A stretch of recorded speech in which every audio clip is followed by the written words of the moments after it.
Fox Sports. We are Baltimore. We are the Lions.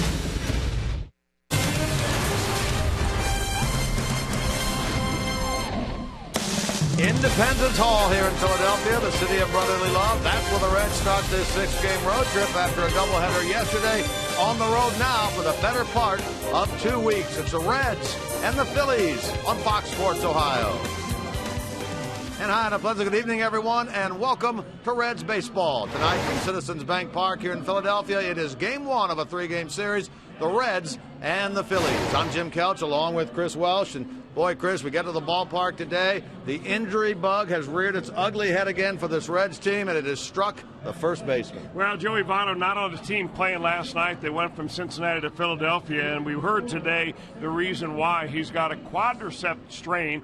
Right where the quad meets the kneecap is where he has strained that, and it's probably been bothering him for a while. And Joey Votto, we now know, is going to be day-to-day until maybe they make a decision to put him on the disabled list. You got to figure he's been playing with this for a while.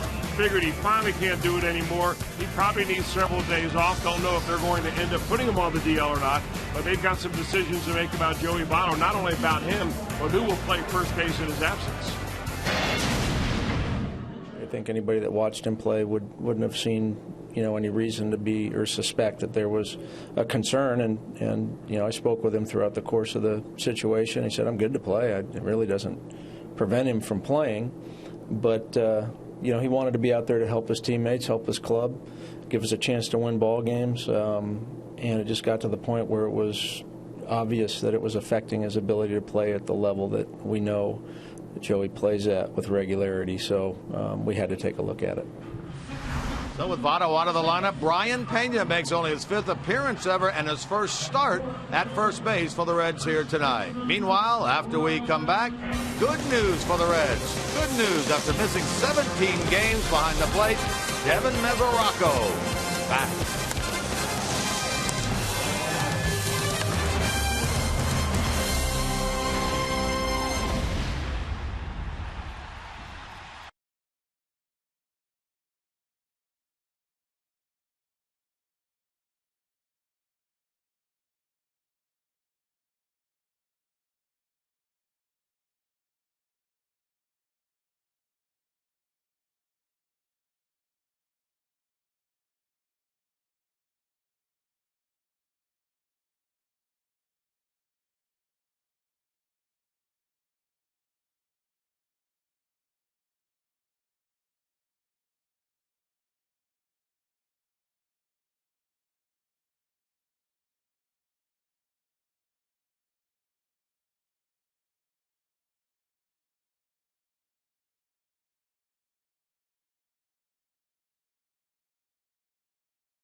Your local Ford dealer. Ford, go further.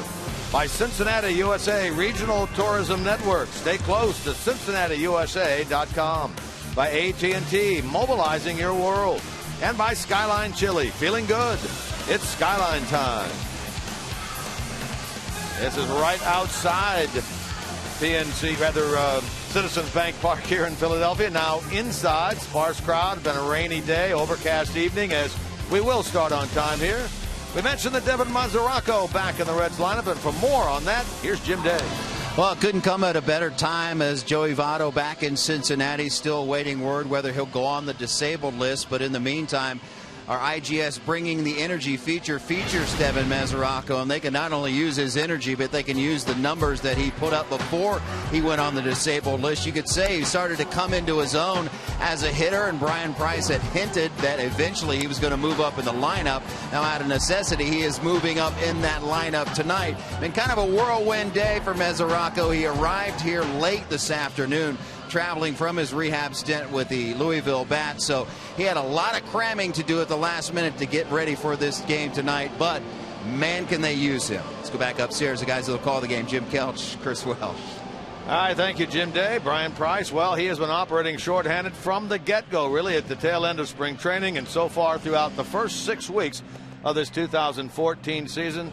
He seems to be hanging in there okay. All right, let's take a look at the lineup for the Reds tonight, brought to you by Meyer, Billy Hamilton. Skip Schumacher gets a start out in right field, and then Brandon Phillips. Todd Frazier, DEVIN MESORACO in the 5 spot, and then Ryan Ludwig. Here's Brian Pena getting his first ever career start at first base. Zach COZART is 8th, and Alfredo Simon is the pitcher. He will bat 9th. That Reds lineup will face this right-hander, Kyle Kendrick. Fastballs, cutters, and changeups, oh my, for Kyle Kendrick. Really, the oh my for Kendrick is that 0-3 record. He is in the middle of an 0-for-8 game streak, meaning he has lost 8 in a row, and he's really been the product of not very much run support on the part of the Philadelphia Phillies. Young man that'll throw 56% fastballs, a lot of cutters, and changeups to lefties and righties alike. He's 6'3", he's 210, he's ready to work against Billy Hamilton, set to lead things off. First pitch of the game is bunted and foul, and we are underway from Philadelphia, Citizens Bank Park, where last year the Reds won 1 out of 3 here. Really not a bad idea right there for Billy Hamilton to try to lay one down. The first baseman the Phillies have, Ryan Howard, not all that mobile. He's a big guy. He's had some Achilles tendon problems over the years. He doesn't move very well. If you can get it by the pitcher, Billy Hamilton can buy himself an infield hit. Billy comes into the game at .259 with a homer and 6 RBIs. He had a couple of steals yesterday. Remember, in the first inning of the second game, he stole second. Very next pitch, stole third. Third time this year. He has swiped 2 bases in a game. The igniter for this club tries to get it going here against Kendrick. Behind the plate, calling the balls and strikes in this game, Chris Conroy. Jordan Baker at first. The crew chief is Jerry Meals. He's out at second. Paul Emmel is over at third. Kendrick 0-3, 3.98 ERA. Billy's now at 2-2. One of the big pitches that Kyle Kendrick throws is what they call that front hip fastball. He throws it to left-handers. He throws it off the dish. It has some comeback action. The pitcher we see Sam LeCure throw a lot. So far this year, it has not been a real effective pitch for him. Billy hits it hard and into right, and his first ever at bat against Kyle Kendrick. The result, a single into right field, and a good start for the Reds. Take a look at the Phillies defensively behind Kendrick, brought to you by your Ford dealers. They have Dominic Brown out in left field. Their center fielder tonight is John Mayberry Jr. Ben Revere is out of the lineup this evening. Revere suffering from a little bit of an illness. In right field is Marlon Byrd, the former Pirate of a year ago. Third baseman is Ashe. That's Cody Ashe. Jimmy Rollins is the shortstop. Utley is at second. Howard is at first. Carlos Ruiz does the catching for the right-hander Kendrick.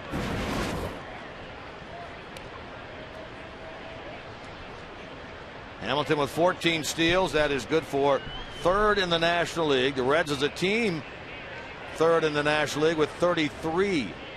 Pretty good lead over there. And a ball now to Skip Schumacher. Skip at 241 with a homer and 5 RBIs. Played in the first game of the doubleheader yesterday in right, went 1 for 4. Did not see action in the nightcap. Interesting when you watch Ryan Howard hold the runner on. Some runners hold the glove a little bit closer to the body. He has it all the way outstretched over there at first. Yeah, it's almost like he's giving the pitcher a target the same way a catcher gives him a target behind home plate.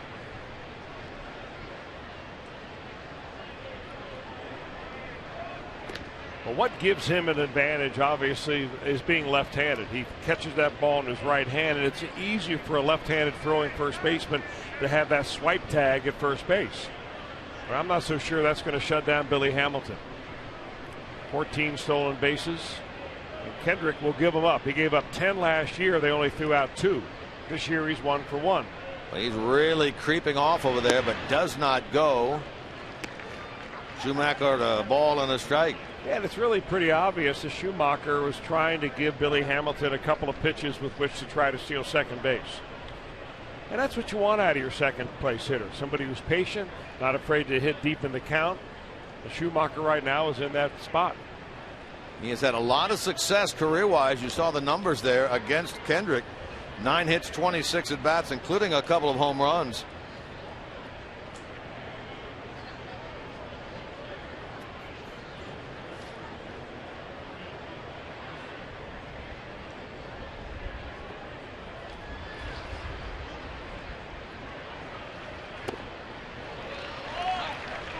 And now the Reds right fielder in the hole, 1 and 2. Yeah, pretty good changeup right there. To left-handers, that's his off-speed pitch of choice.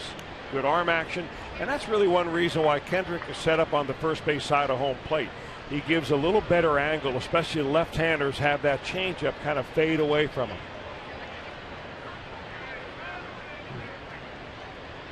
Good look at the Hamilton lead.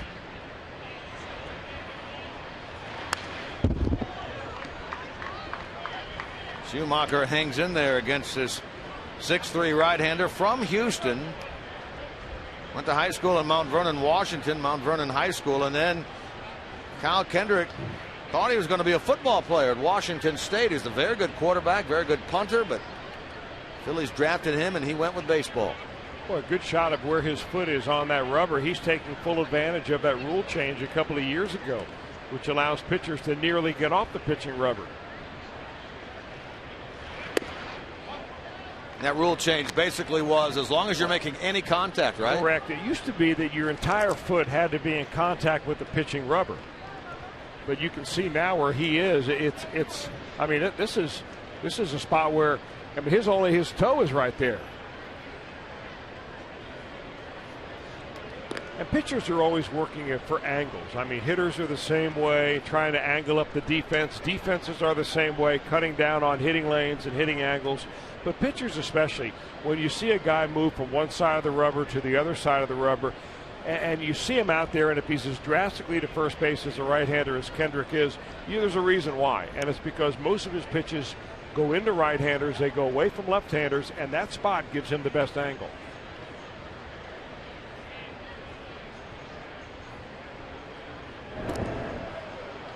Fifth different time now that Kendrick has thrown over to first base. Billy does appear to be increasing that lead ever so slightly each time. Well, the more you see that move, the more you feel comfortable with it.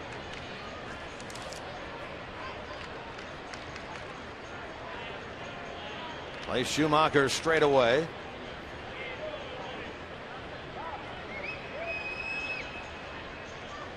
Billy's going, and there's a ball hit toward left center field, and that will fall for a base hit in front of Dominic Brown.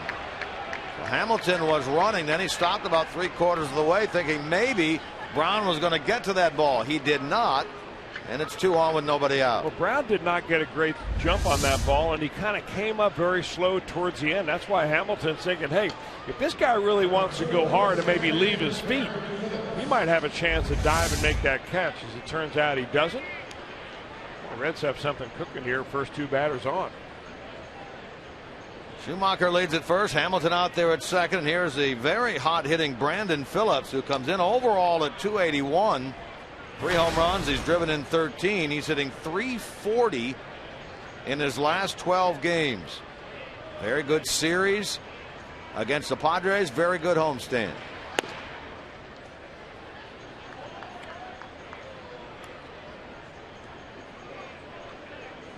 Had the big 3-run homer yesterday in the first game of the doubleheader that came in the 5th inning against Ian Kennedy to give the Reds the 3-0 lead. They went on to win that game 5-0, only to drop the nightcap 6-1.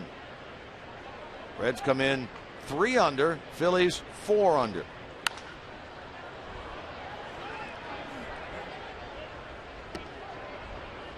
Well, we went through the defensive alignment for this Phillies team. You have Rollins out there at shortstop, 35. You have Utley at second base, 35. You have Howard at first base, 34. You have Ruiz behind the plate, 35. This is an aging club. Well, it really is. And, you know, the Philly fans have all of a sudden, you know, they're reveling in the fact that they were a tremendous ball club from 2007 to 2011. But those days seem like ancient history to a lot of Phillies fans nowadays. I mean, during that time, they were in the playoffs 5 times. They were in the World Series twice. They won 1. They lost 1. I mean, they were flying high. And all of a sudden, when your ball club gets old at the same time and they have many guys on the disabled list and they're not performing like they should, that's when it becomes a difficult ball club to watch. Remember, they had that long streak of sold-out games there, consecutive sellouts. And you look around the ballpark tonight, albeit the weather is bad, but still. Well, this place used to just rock. On a Friday night, it would be rocking and rolling in here. Brandon hits it hard into center field. Mayberry Jr. goes back. He'll make the catch. Hamilton will tag. He'll move to third. And the Reds have them at the corners with 1 out as Phillips' deep fly ball moves Billy 90 feet.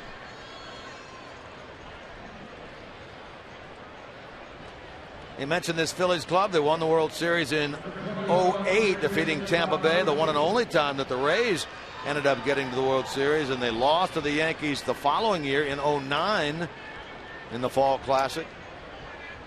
Remember, the following year in 10 when the Reds came in here during the playoffs. Of course, all those years they were managed by Charlie Manuel. That was halfway through the year last year. He was relieved. Ryan Sandberg was given the helm as an interim manager. Now he's been taken over full-time this year. Yeah, it was a little over a month, I guess, left in the season last year when Charlie Manuel was let go and Ryan Sandberg, who had been running their AAA club at Lehigh Valley, took over. He managed them to a 20-22 record at the end of last year, a team that ended up 16 under, given the full-time job in the offseason.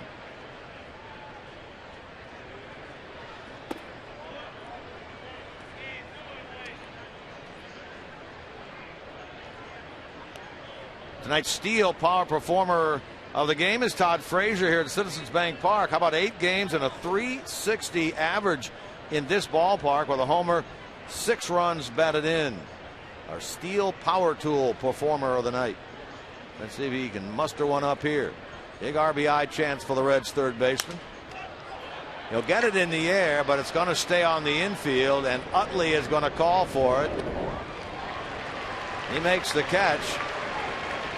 Now it's going to take something from Devin Mesoracco, returning after missing the last 17 Reds games, to get the Reds on the board here in the first.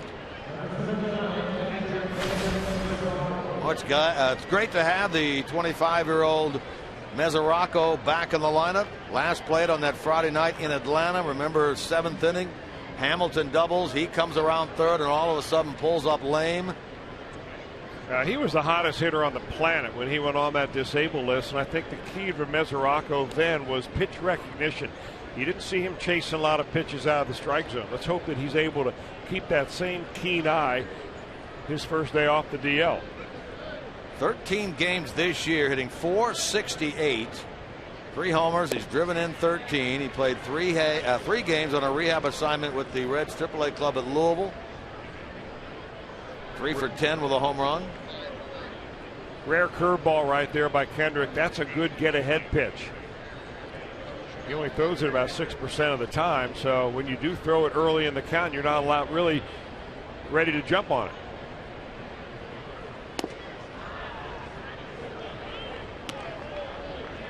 MESORACO facing Kendrick for the first time in his career. He hit in the first 11 games of the season in which he played. MESORACO, remember, he started on the DL. Went 0 for 4 to break that streak in Pittsburgh, the final game in that series out there. And had a hit in 3 in that game in Atlanta, in which he ultimately injured his hamstring. So he's had a hit in 12 of the 13 games at which he has played this year.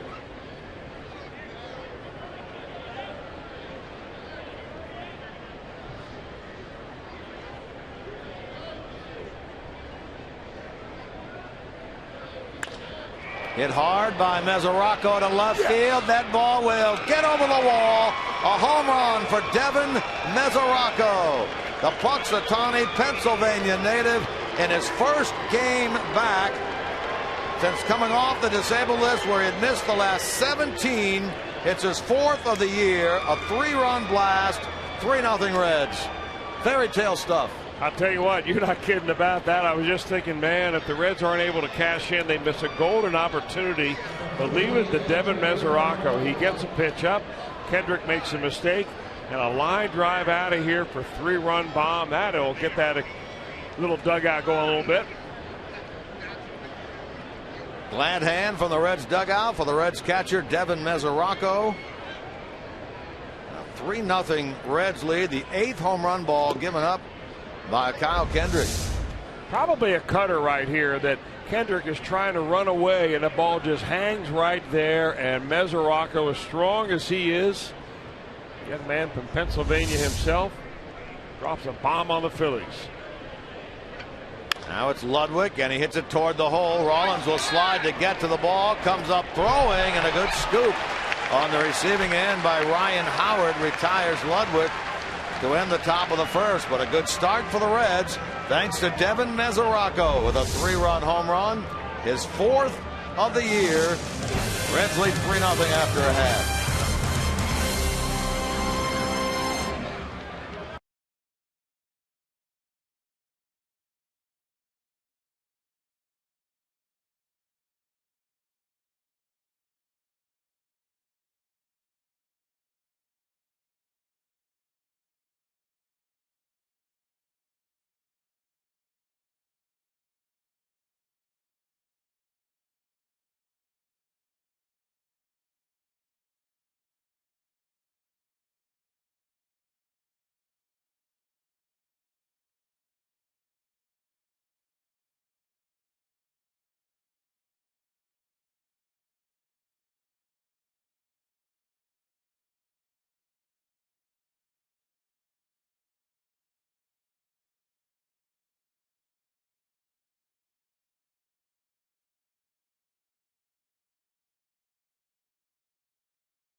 Meanwhile, Ryan Sandberg, the woes that he has experienced as the full-time manager of this Phillies team. His club comes in at 4 under, 17 and 21 on the year. The 4 games under 500 equals their low water mark of the year. Here's their lineup, brought to you by Meyer.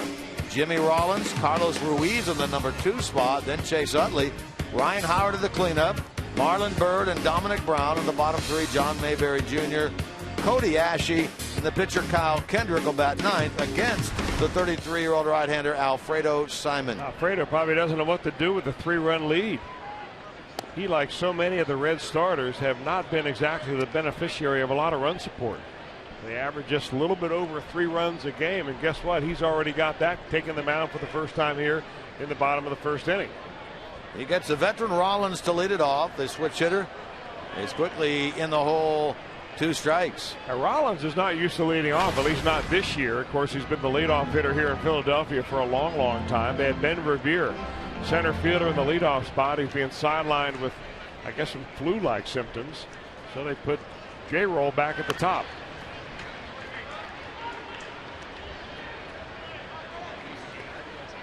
Rollins at 267 with 4 home runs. He's driven in 17. 14th straight opening day as the Phillies shortstop in 2014 for him. Of course, it seems like we say about every time Simon goes to the mound, first time he's ever made a start against this team, and that's certainly the case here. Lifetime, he's made 3 appearances, all out of the bullpen, a couple last year.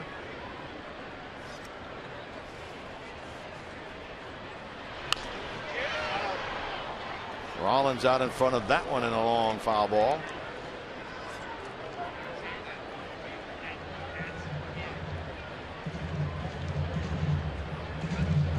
What a job that young man did. Johnny Cueto yesterday, first game of the doubleheader. Best pitcher in baseball. 3rd complete game, 2nd shutout. And a remarkable 1.25 ERA. Rollins is rung up on that. He tried to sell that he did not go around, but the appeal down to 3rd, and Paul Emmel says yes, he did. So a strikeout starts the Phillies first. Take a look at the Reds defensively, brought to you by your Ford dealers. Behind Alfredo Simon, they line up as follows: Ludwig, Hamilton, Schumacher across the outfield. Frazier and Cozart left side of the infield. Phillips and Brian Pena gets in the start at first, his first career start. Mesoraco behind the plate for Simon. Here's Carlos Ruiz batting in the 2 spot. Not his normal spot either, only the 5th time this year which he has hit number 2. Comes into the game at 275. He's been hitting the ball pretty well as of late, and over 500 in the 2-hole.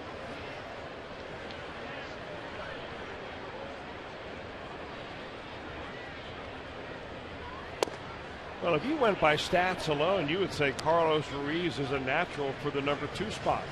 He doesn't strike out a lot. He takes a lot of walks. He's got a good on-base percentage, over 380. In fact, he's walked more times than he has struck out. That's rare to find nowadays.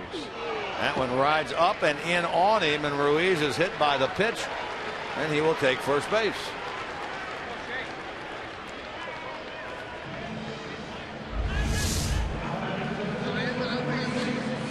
Well, in the last game that Alfredo Simon pitched, he did not walk anybody.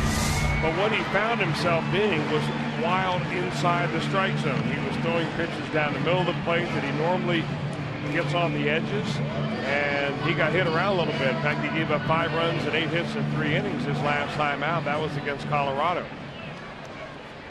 So I think he's really trying tonight to be a little bit more on the edges, and that ball just took off on Ruiz. Here now is the veteran Chase Utley. Another one of the aging veterans on this club. He's 35 years old, 5-time All-Star, but boy, he has bounced back nicely this year. In fact, he comes into the game 2nd in the league in hitting at .343.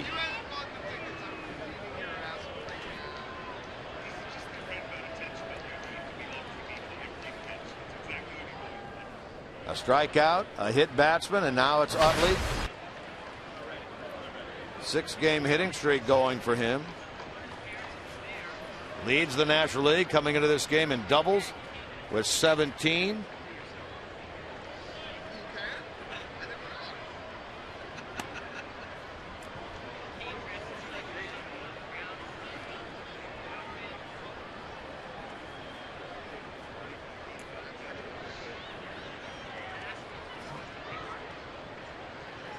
He leads all major league second basemen in average coming into this game. We mentioned the 346 average.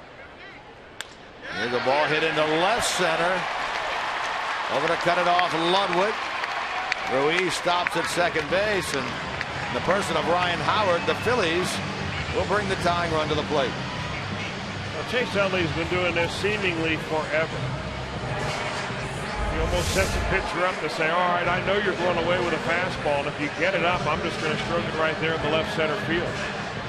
Solid short swing. Former #1 draft pick by the Phillies back in year 2000. And he has been one of the, if not the best second baseman of this generation since breaking into the major leagues at age 24 in 2003. Here's the big man now, Ryan Howard. He is tardy on that fastball from Simon for strike one. Howard at 257 with 7 and 22. His power numbers. He, like Utley, brings a hitting streak into this game. His sits at 7. Second all time on the all-time home run list in Phillies history. First as a left-hander, trailing only the Hall of Famer Mike Schmidt.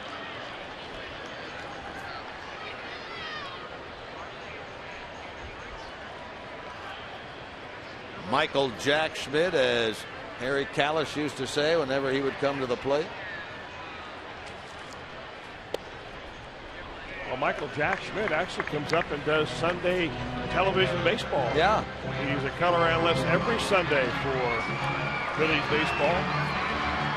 They, in fact, have a whole new crew on the commentating side on TV, don't they?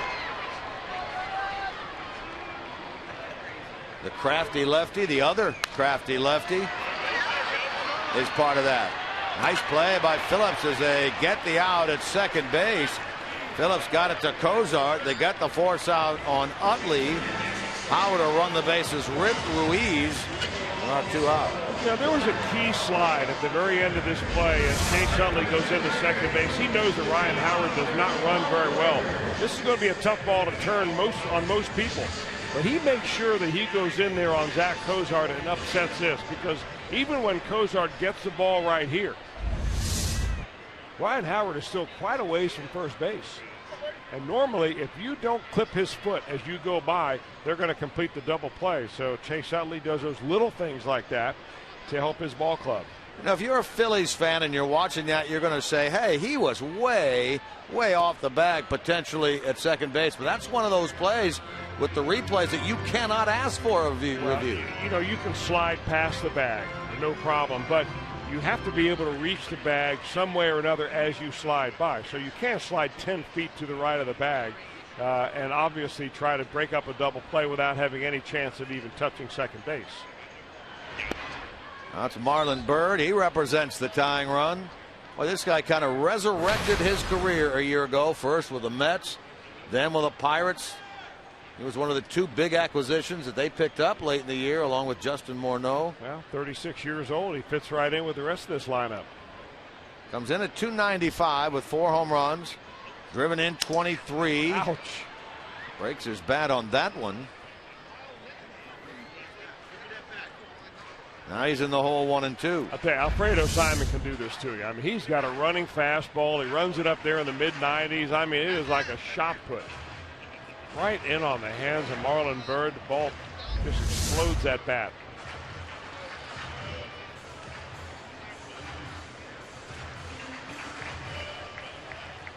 Ruiz and Howard occupy the corners. Byrd represents the tying run.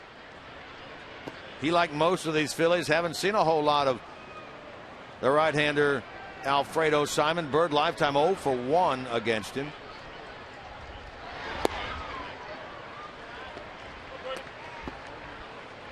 Now, an interesting story regarding the pitcher of the Reds, Alfredo Simon. He was actually signed to his first professional contract by the Phillies back in 1999.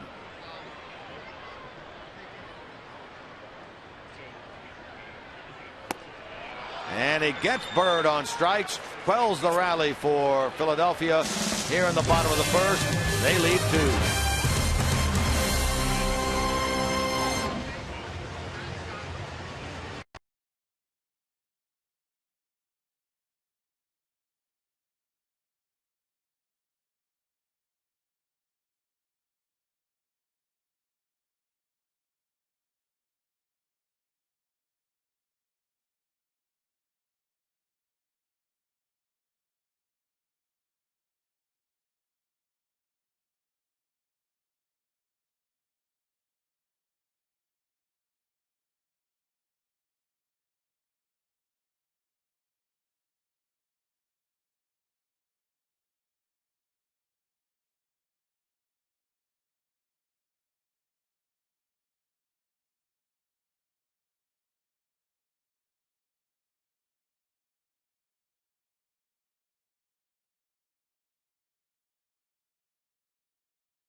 serious injuries, call 1-800-ELK-OHIO.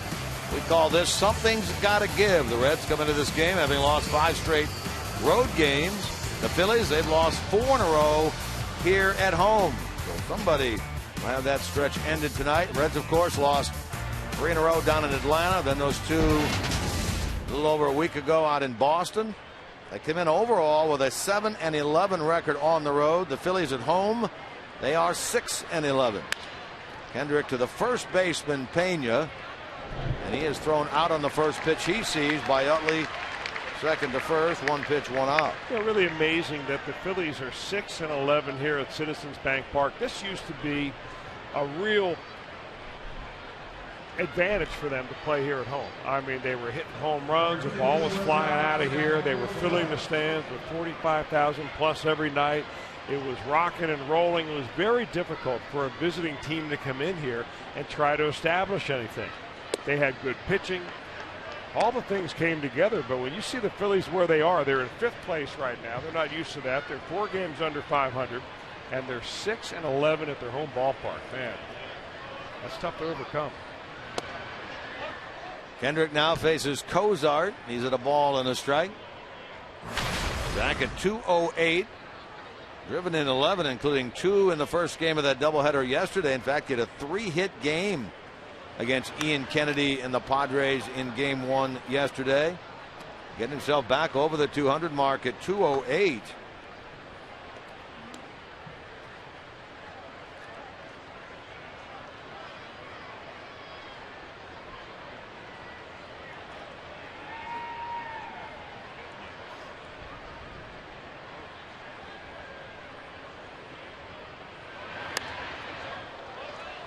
Pitch right in on the fist of COZART.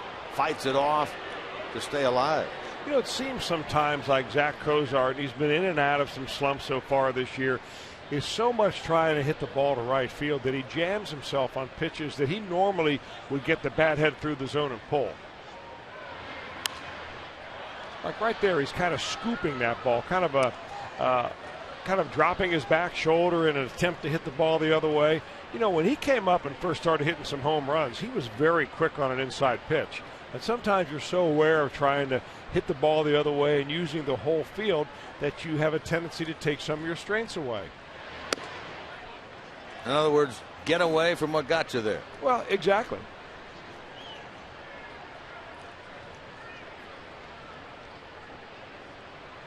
Reds trying to build on a 3-0 lead here in the top of the second. High fly ball by COZART, but Dominic Brown will make the play on this one, and there are 2 out. Chris mentioned that Kendrick is in a bit of a tailspin in terms of wins. He mentioned the 8 consecutive losses. That covers 14 starts dating back to August 8th of last year when he defeated the Cubs in a game that really he didn't pitch all that well in, but he did get the win.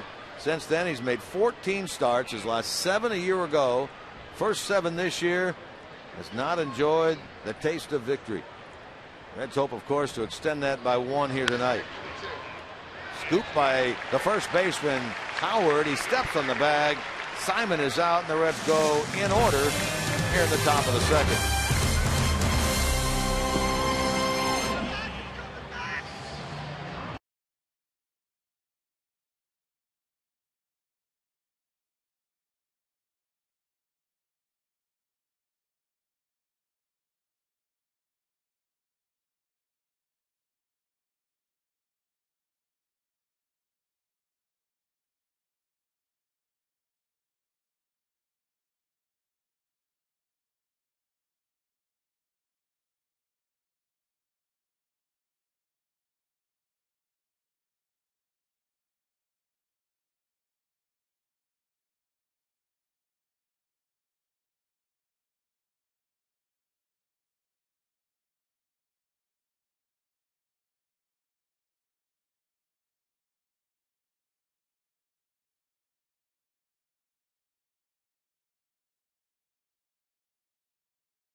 It's one of those positions that it's not like I'm going to play shortstop or, stuff like that, or second baseman, But, it's one of the things that I had to go and sit down with Benavides, to see where he want me to play, the lefties and different positions like that. And, I know I'm not a Joey Votto. I'm never going to be a Joey Votto. But, I'm going to go out there and I'm going to give, my team my best. That's Brian Pena reacting to his first career start at first base with Joey Votto back in Cincinnati. Now, he's made 4 appearances previous, but very spot appearances. So the weird question came up in the clubhouse today. Brian Pena, do you have your own first baseman's glove? And his answer was yes, just in case. I have maintained a first baseman's glove over the years. And that's big because, Chris Welsh, Major League players are creatures of habit. They don't like anything foreign, including a foreign glove. So he's got his own glove out there, and it's broken in and all good. And most major leaguers don't even want to lend their glove out to have somebody else put their hand in that. In Correct. fact, if you ever ask Brandon Phillips, hey, can I see your glove? He'll say yes, but do not put your fingers in the glove. Brown in the air to right field. That'll be handled out there by Schumacher for out number 1. Pena also said he had a third baseman's glove that he carries with him. Hey, you know what? When the Reds signed Brian Pena over the winter, it was a small deal. No one really thought that signing a backup catcher was going to make that big of an impact on your ball club. You figured that MESORACO was going to get the bulk of the playing time. Pena would fill in here and there. But this guy has been the #1 catcher to catch the #1 pitcher in all of baseball, Johnny Cueto. He's really helped Alfredo Simon along this year. He's filled in great with MESORACO on the disabled list, and now he's playing first base in place of Joey Votto. I mean, you may make an argument that he's the MVP of this ball club so far. There's Pena stretching for that one on the throw from Frazier and making the play. As far as everyday players. Sure. Yeah, we don't want to confuse anything with Johnny Cueto. But yeah, I understand what you're saying. He's been very, very good behind the plate, certainly offensively. And more than anything else, I guess, Chris, he's so willing to fill the job at first, do a job at third if he needs to. Well, he wants to play. I mean, you got to be willing to do whatever you can as long as you get in the lineup. I mean, you're trying to put numbers up, further your career, win ball games. You don't do that by sitting on the bench. Simon's recorded the first 2 outs here in the bottom of the second. Now deals with the left-handed hitting third baseman Cody Ashe. Quickly jumps ahead of him, 2 strikes. Ashe 0 for his last 8, 2 for his last 22. Comes in with a .219 average. And he gets him on 3 pitches, swing and a miss. Ashe down on strikes. 7-pitch inning for Alfredo Simon sends us to the 3rd.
Johnny Cueto made a bold but true statement after another dominant outing yesterday. Why are New Bengals QB A.J. McCarron and his fiancée Catherine Webb the best people in sports? And the Bengals are talking contract extension with one of their top linebackers. Get complete coverage of all of today's action involving Ohio sports on FoxSportsOhio.com. Brought to you by 1-800-SAFE-AUTO. Drive safe, spend less. Good start to this game for the Reds. 3-run homer in the first by DEVIN MESORACO. 2 innings with a good work by Alfredo Simon on the mound. And a 3-0 Reds lead as we play into inning number 3. Billy Hamilton to lead things off. He'll show bunt in virtually every at-bat, and there hasn't really been an at-bat that I can recall this year when the third baseman and the first baseman are cheating in somewhat when he bats, and that's the case again here tonight. Billy starts this game at 259. He was up to 266 prior to the start of the doubleheader yesterday. Quietly becoming much more consistent at the plate. Certainly in terms of the strikeouts, he's cut down drastically on those. Well, we'd like to see him take a few more pitches. He got into a habit, especially yesterday, of banging at the first pitch an awful lot. And, you know, pitchers get nervous when they pitch to Billy Hamilton. You know, they don't want to walk him. That drag bunt's a foul. But a lot of times they lose their aggressiveness when they face Hamilton because all they've heard in the pitcher's meeting is don't walk this guy. Make him put the ball in play. And sometimes you get out there as a pitcher and it's like throwing darts. Instead of letting your arm come through nice and aggressively after in the strike zone, you know, you're just trying to put it in the zone. And sometimes you end up walking him because of that.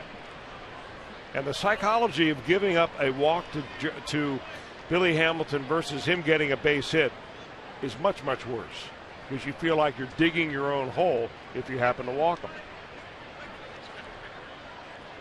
He looks for a 2-2 pitch here now from Kyle Kendrick. There's a strikeout. Well, we talk about him cutting down on the strikeouts, but he fans here. First strikeout for Kendrick. Leadoff man gone. Since the MESORACO home run, 5 in a row set down by Kendrick.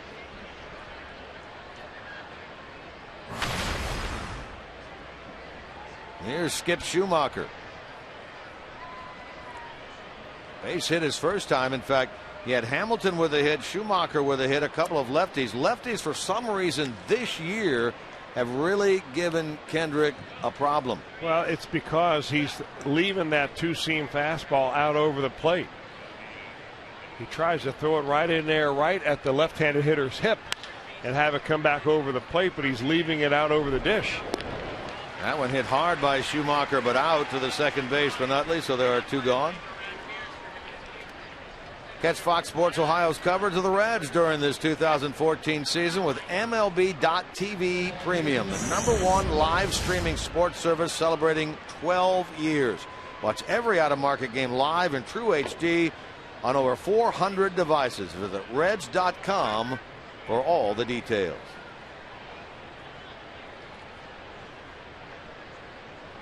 Looking to get Phillips, looking to have a second straight perfect inning is Kendrick.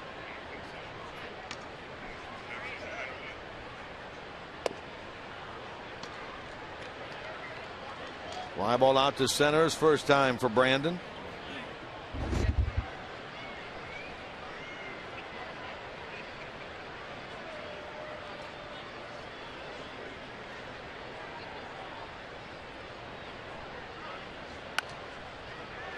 That's a check swing roller, and that is a fair ball. Phillips will stand right at the plate, as that's a 9-pitch inning for Kyle Kendrick, and the Reds go in order for the second straight inning.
Ballpark. Take advantage of the Memorial Weekend offer.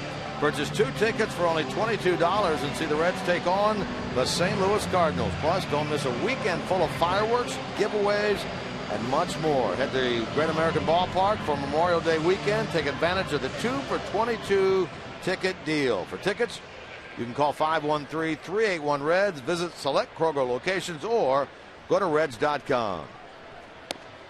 3-0 in favor of Cincinnati. Phillies bat here in the third. The pitcher Kendrick, 1 for 14 as a hitter this year, faces the right-hander Alfredo Simon, who so far in this one having a nice bounce-back effort. After his last time out against Colorado, he had made 6 starts, all quality starts. Had been 4-1 through his first 6 outings. And then the last time out against the Rockies, knocked around for 5 runs, 8 hits in 3 innings. Frazier lets that one go to COZART, who will throw Kendrick out. That's 6 in a row now by Alfredo Simon. You know, when Alfredo Simon retired Cody Ashley to end the second inning, you really don't think very much about that. But by retiring the number 8 hitter for the 3rd out of the inning, you force the pitcher to lead off the next inning. And if you get that first out of the inning, just the law of averages, the baseball value of runs scored drops dramatically when you get that first out. And you're mostly going to get that first out when you're facing the pitcher. So that was a big out that he strikes out Ashley on 3 pitches. And then you come back and get Kendrick. And now you've limited probably the damage you're going to give up here in the 3rd inning just because you got the 8 hitter out in the 2nd. Well, it's Jimmy Rollins now, the switch hitter, batting from the left side. Make any sense to you? Makes a lot of sense to me. Makes a lot of sense. A lot of times you see that number 8 hitter, he gets pitched around. And his on-base percentage is high because he takes a lot of walks knowing that pitchers aren't going to come after him. That's really the guy you ought to come after hard because he's batting 8th for a reason.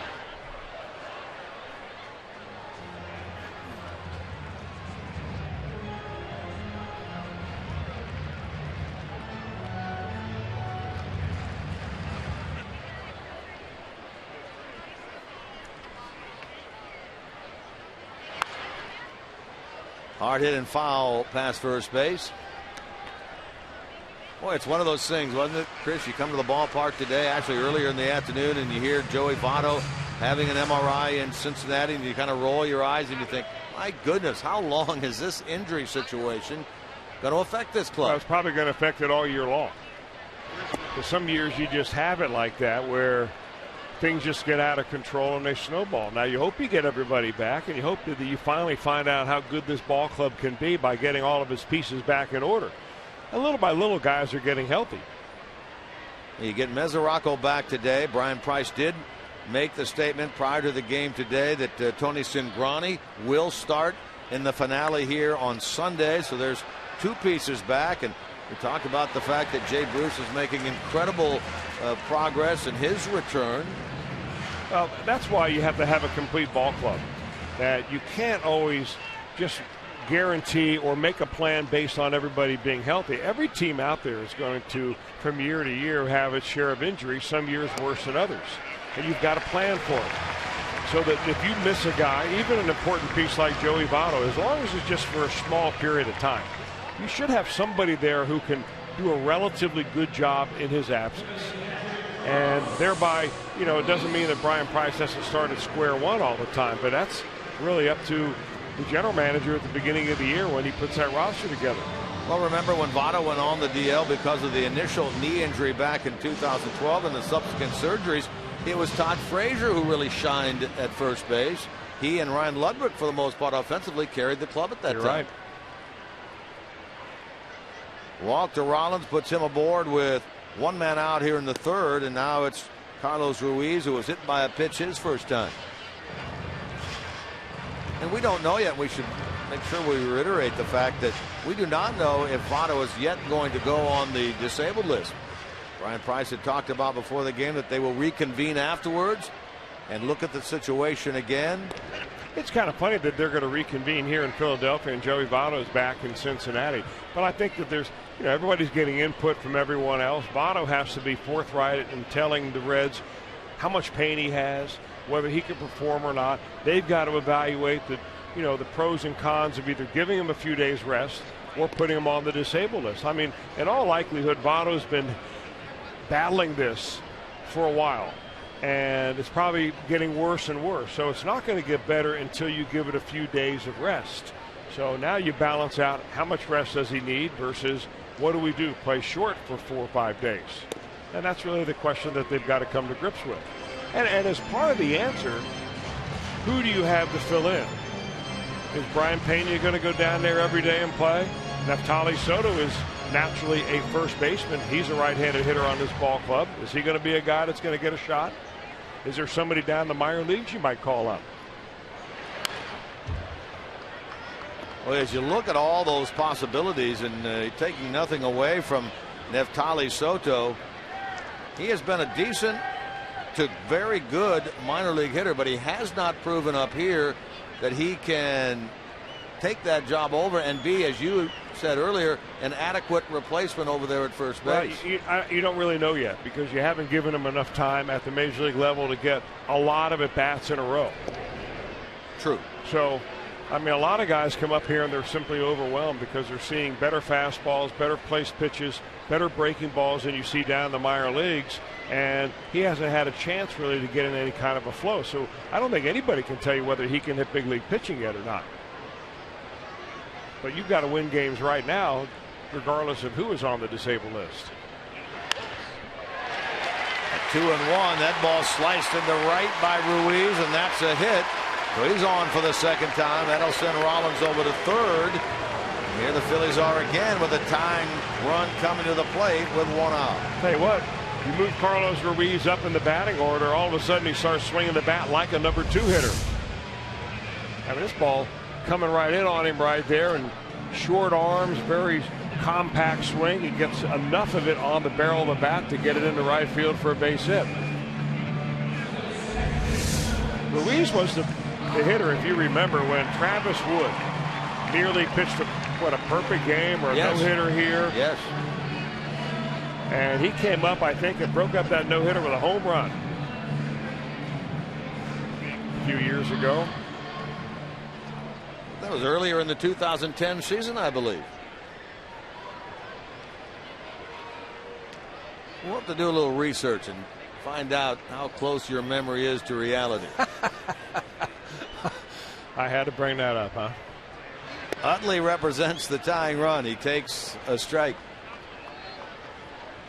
Well, if you're Alfredo Simon, you're thinking, let me throw him something right here that he's going to hit on the ground, which means get it down in the zone. Utley's thinking, at the very least, I've got to hit a fly ball and put 1 run on the board. Utley has hit into 1 double play this year. Well, he smokes that ball, but foul. This guy has been devastated in the last 2 or 3 years by injuries. Really, 2010, 11, 12, injury-marred seasons for him. Right thumb, right knee. His right knee has really been the main culprit of his demise in terms of games played over the last couple of years.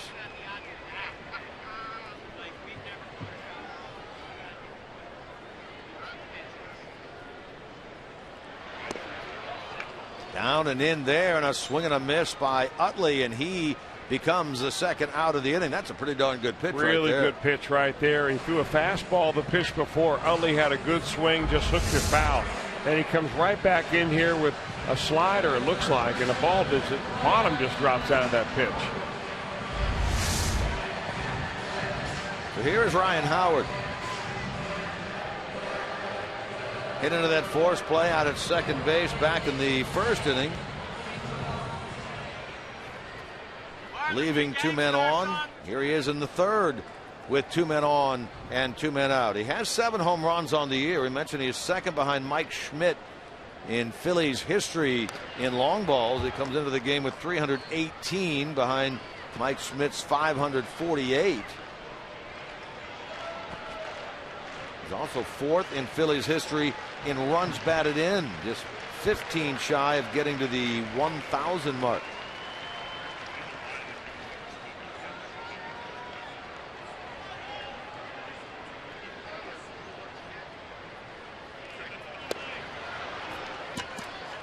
Well, he has had just some monster years here in Philadelphia. You go back to 2006. 58 home runs, 149 runs batted in. Next year, 47, 136. 48 home runs, 146. 45 home runs, 140. I mean, there was a 4-year span there that you could write in the book at the beginning of the year, 140 ribbies. And he was going to come through on it. Simon had him set up, and now he gets Howard to chase that one. He's a strikeout victim. 5th of the game for Alfredo, and he works around 2 on with 1 out to keep this a 3-0 Reds lead.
Before every slam, every goal, and every game with America's pregame only on Fox Sports 1. Tune into America's pregame weeknights at 6 p.m. Eastern, only on Fox Sports 1 and Fox Sports Go.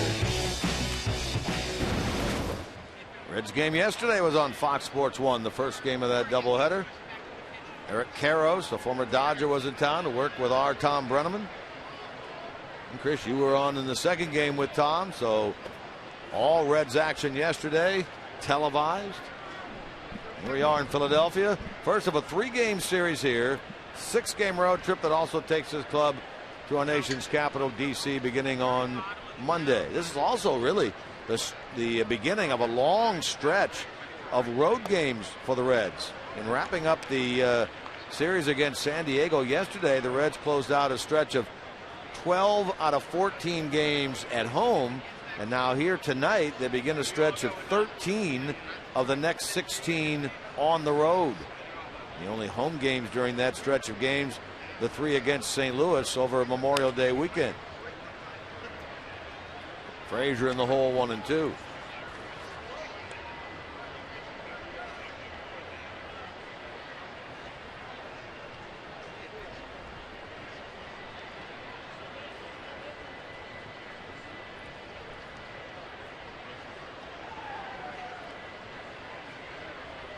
Frazier, then Mesoraco, then Ludwig here in the top of the 4th.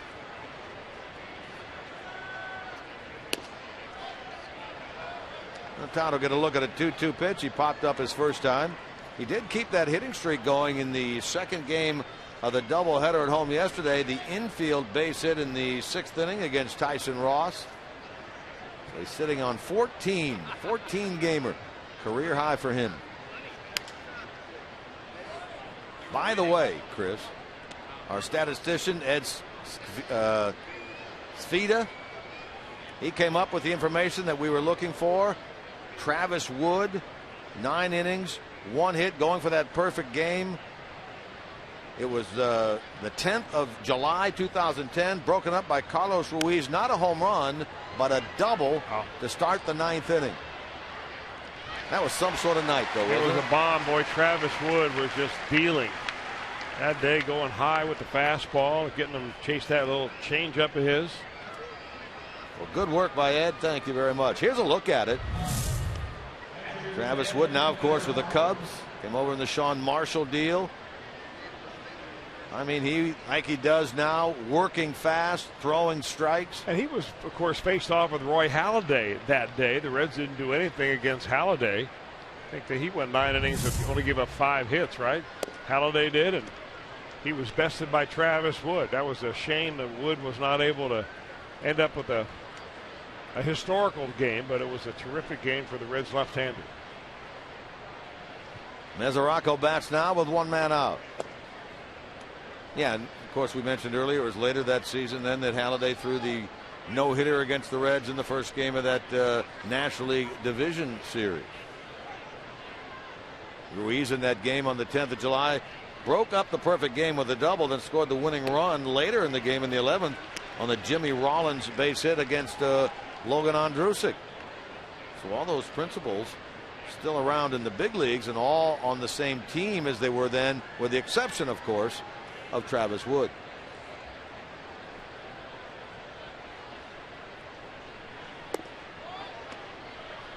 MESORACO's home run accounting for all the offense in this game in terms of run production. Now hit in 13 of the 14 games in which he has played in this 2014 season. And I'll get a look at a 3-2 pitch with 1 man out here in the 4th.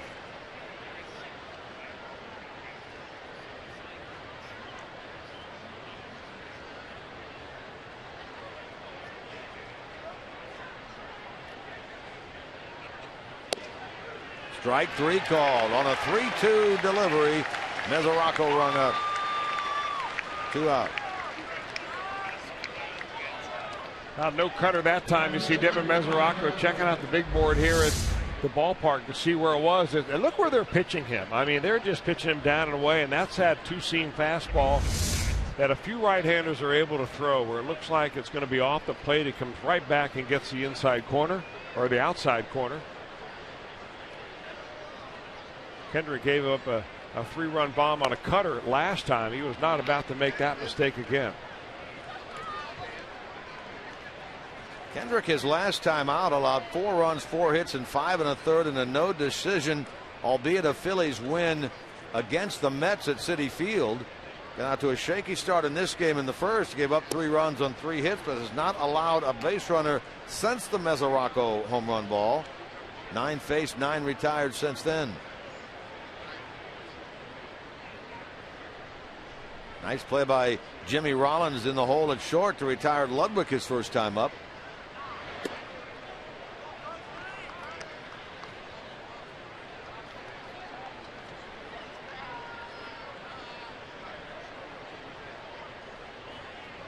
Ludwig only 3 for 14 during the recent 6-game homestand.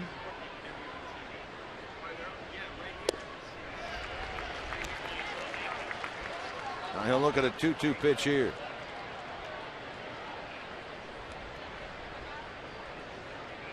Well, we are so used to seeing Phillies starting pitching be so good. Here they are with an ERA from their starters of just under 4 on the year coming into this game. But Kendrick now has set down the Reds in order, 3 consecutive innings, 10 in a row. Ludwig did not agree with that call by Chris Conroy, but it puts an end to the top of the 4th.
Sports Ohio is brought to you by the JTM Food Group. Let's create great dishes together. By Toyota. For over 30 Toyota offers, visit buyatoyota.com. And by B-Dubs.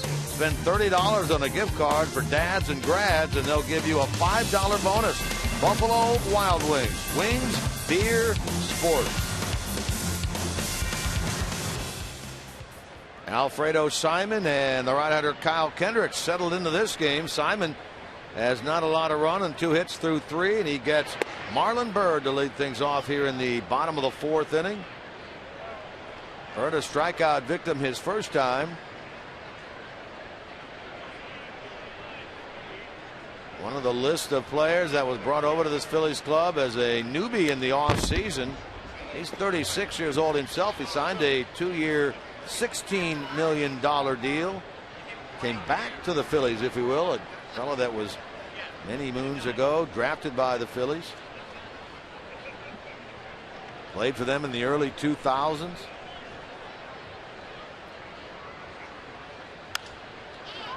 Got under this ball at 0-2 and hits it behind the shortstop. And COZART will handle it. A good start to the bottom of the 4th.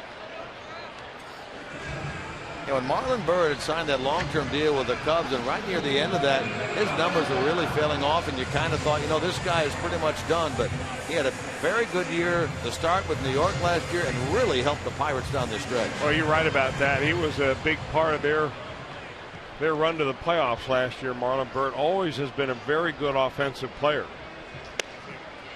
Lifetime .280 hitter, 110 lifetime home runs.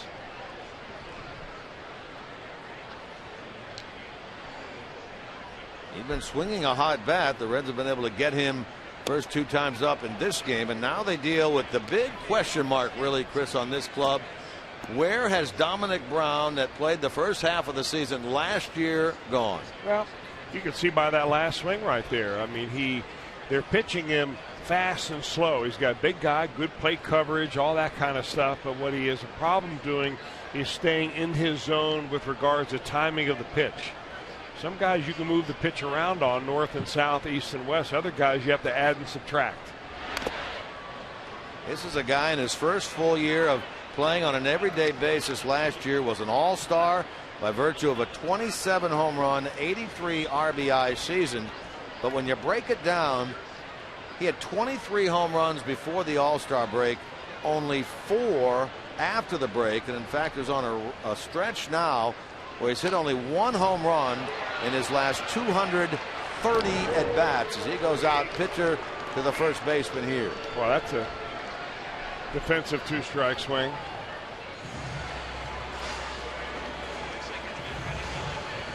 He's 0 for 2 is Dominic Brown, and the batter now, John Mayberry Jr. I mean, the last 2 swings that Dominic Brown had on a changeup, it's a splitter actually that Alfredo Simon throws. I mean, they were 2 of the poorest swings you're ever going to see. I mean, that tells me that this guy shouldn't see a fastball the rest of the series. Mayberry Jr. grounded out his first time. He's playing center field tonight in place of Ben Revere. Chris mentioned he's out with a stomach virus, not playing at least at the start of this game.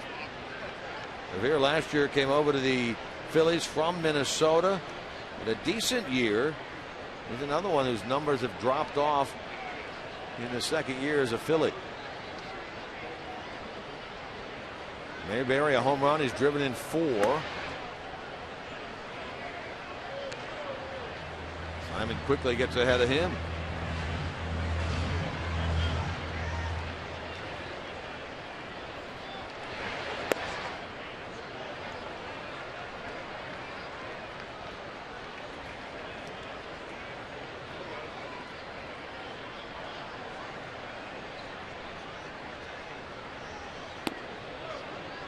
Mayberry's a big guy. He's now 30 years old, and I've always wondered, you know, when you start getting everyday players who are about 6 feet 6 inches tall, that's a big strike zone. I mean, there are some guys who've been very tall players that have been very good. Dave Winfield, Hall of Fame player. Frank Howard. But you don't see too many of them. Strikeout there of Mayberry by Simon, who's now recorded 6 of them, and we are through 4 here at Citizens Bank Park.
2 tickets for only $22 and see the Reds take on the St. Louis Cardinals. Plus, on Sunday, the 25th of May, the first 8,000 kids 14 and younger, they're going to receive a Reds team card set thanks to Con. For tickets, you can call 513-381-RED. You can visit select Kroger locations, or you can go to reds.com/tickets. Those are the only 3 games. We talked about this stretch of games for the Reds. They are on the road 13 of the next 16. That Memorial Day weekend 3-game set against the Cardinals, the only 3 during that stretch in which they will be at Great American Ballpark. They will visit here. They'll go to Washington, D.C. Then after that Cardinals series, go to Los Angeles, and then out to Phoenix, take on the Arizona Diamondbacks. So big stretch of games here. 13 of the next 16 away from home. Pena leads things off. Funny to say, he's the first baseman of the Reds, making his first career start at first. He made an appearance there for Kansas City. Actually, 3 appearances for Kansas City 2 years ago at first base, and then last year an appearance for the Tigers at first base. Breaks his bat here and pops it up, and Howard will handle it in foul territory. So Pena is out, and that is 11 in a row set down by Kendrick. Well, you see the importance of jumping on a pitcher when he gives you an opportunity, and that's what DEVIN MESORACO did in the first inning when he jumped on a little cut fastball out over the middle of the plate, launched it for a 3-run bomb. Ever since that time, the Reds really haven't had a sniff. Batter now is COZART, fly to left, medium deep out there for Dominic Brown, his first time. I'll throw a number out at you that you may find hard to believe. COZART, in his last 13 games, basically 2 weeks worth of time, is hitting .319. His overall number is a .208 at the start of the day, and you're thinking, no way he has hit that well as of late. But .319 over his last 13 games. Helped, of course, by that 3-hit game, first game of the doubleheader yesterday. He's in the hole 1-2. Simon waits on deck.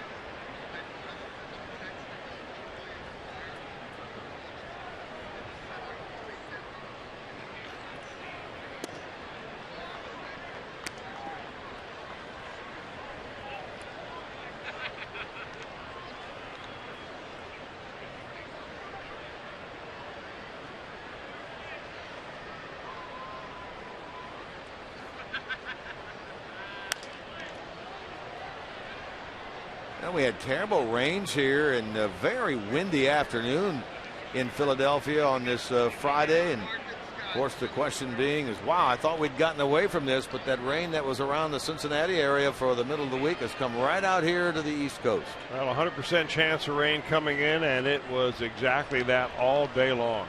Now the good news is that both tomorrow and Sunday, and while they won't be overly warm, tomorrow is supposed to be partly sunny, 0 chance of rain. Sunday is supposed to be a sunny day, and again, no chance for rain. Swing and a miss by COZART. He becomes strikeout victim number 4 for Kendrick. Time now for you to tweet your photo using hashtag #OhioFanPhoto for a chance to have it shown in an upcoming game broadcast. Brought to you, of course, by AT&T. We'll have our AT&T fan photo of the game come up a little bit later on.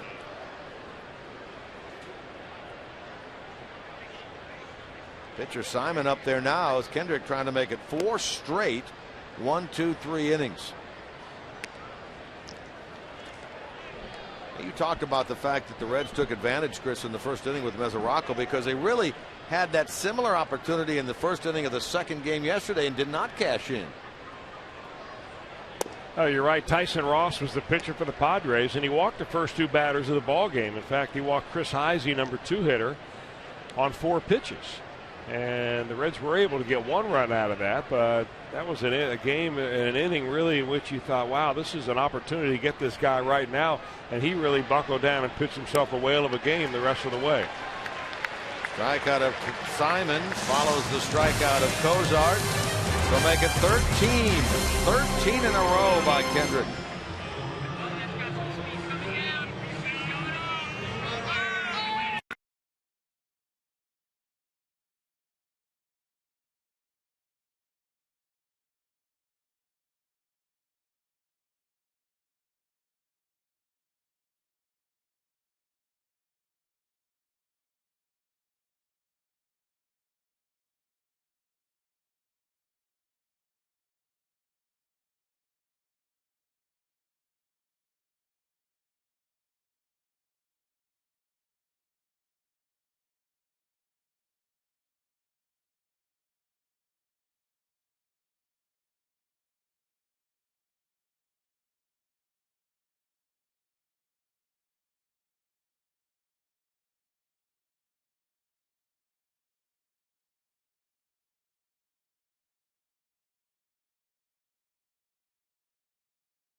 For Todd Frazier and a home game for us on Reds Live, the pregame edition. It's brought to you by Ray St. Clair Roofing. First look at the lineups, features, and much more coming up.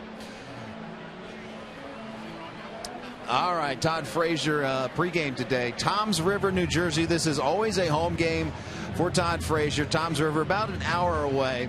And a busload full of people came from Toms River, and you wouldn't believe who it is. It's actually everyone from his high school, correct? I am with Todd Frazier's guidance counselor. Your name, sir? Larry Vaca. Hello, Larry. Now, what type of student was Todd Frazier? Believe it or not, he was a very good student. He was very studious. He was a very nice young man in high school. So there was no problems. I know the guidance counselor has to deal with some problems here and there, but there was no problems whatsoever with Todd Frazier. He gave me a significant amount of money to hide those records. No, I'm only kidding. He was a very nice young man in high school. A very nice, polite young man. How many people are here from the high school tonight? 40 people. 40 people. We also have the person that was in charge of attendance. How was he on attendance, ma'am? He was fabulous. Fabulous? Yep. Never missed a day? Well, maybe one or two, but not many. Well, they love them some Todd Frazier in Toms River, New Jersey, and they're having a good time. A busload full of people here for Flava Frazier, the Jersey boy. Thank you, Jim Day. We love us some Todd Frazier, too. You know, I'm not one bit surprised about that. Todd Frazier, I think he's one of the most genuine people you ever meet. And I'm delighted that he's got a bunch of fans. Of course, the fans come up to see him when the Reds visit New York, not too far from his hometown in Toms River. They bus down there to here at Veterans Ballpark, and or I mean, not a Veterans Park anymore, Citizens Bank Park. Right next to the old Veterans Park. And I'll tell you, a delightful guy. They always hear Brian Price talk about Brian Pena and how he's always smiling and happy-go-lucky all the time. You can say the same thing about Todd Frazier. There's Brian and his corner infield mate, Todd Frazier, in on the grass now. A double by Ashe.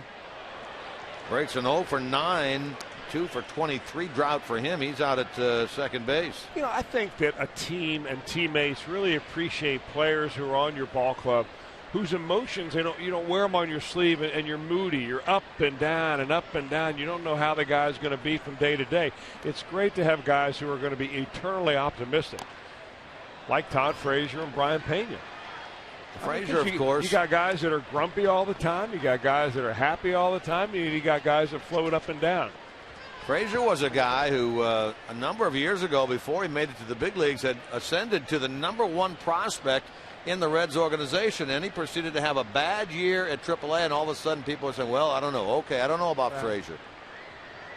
Former #1 pick, right? Yeah. So one time he was a #1 prospect. That's not how the video, the how-to video was right there. On the bunt. No, and he gets a chorus of boos as Kendrick heads back to the dugout, trying to bunt with 2 strikes and fouls it. Of course, it's not easy bunting a breaking ball. I've never was one of these people that thought that you should just throw high fastballs in there because that's the hardest pitch to bunt. When you're a righty on righty, you don't get a lot of at-bats. And Kendrick came in today with an .071 batting average.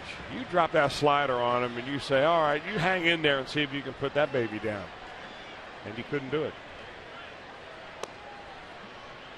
Now the top of the order, and Jimmy Rollins. Ashe doubled to start the inning. He's out at second base.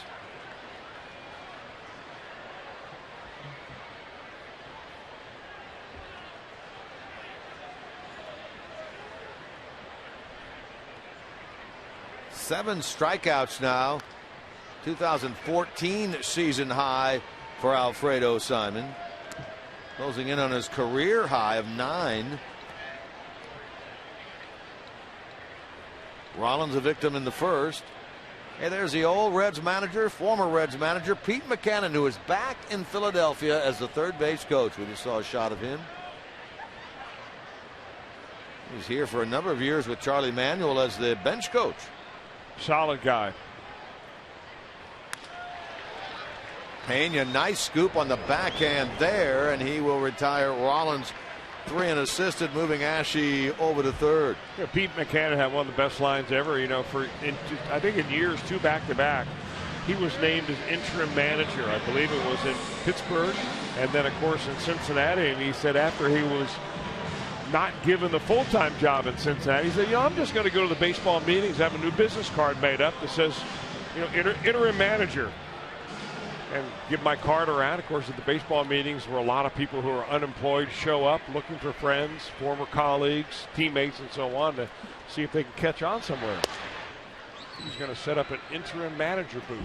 He has a unique sense of humor, doesn't he? To be sure. Pete McCannon.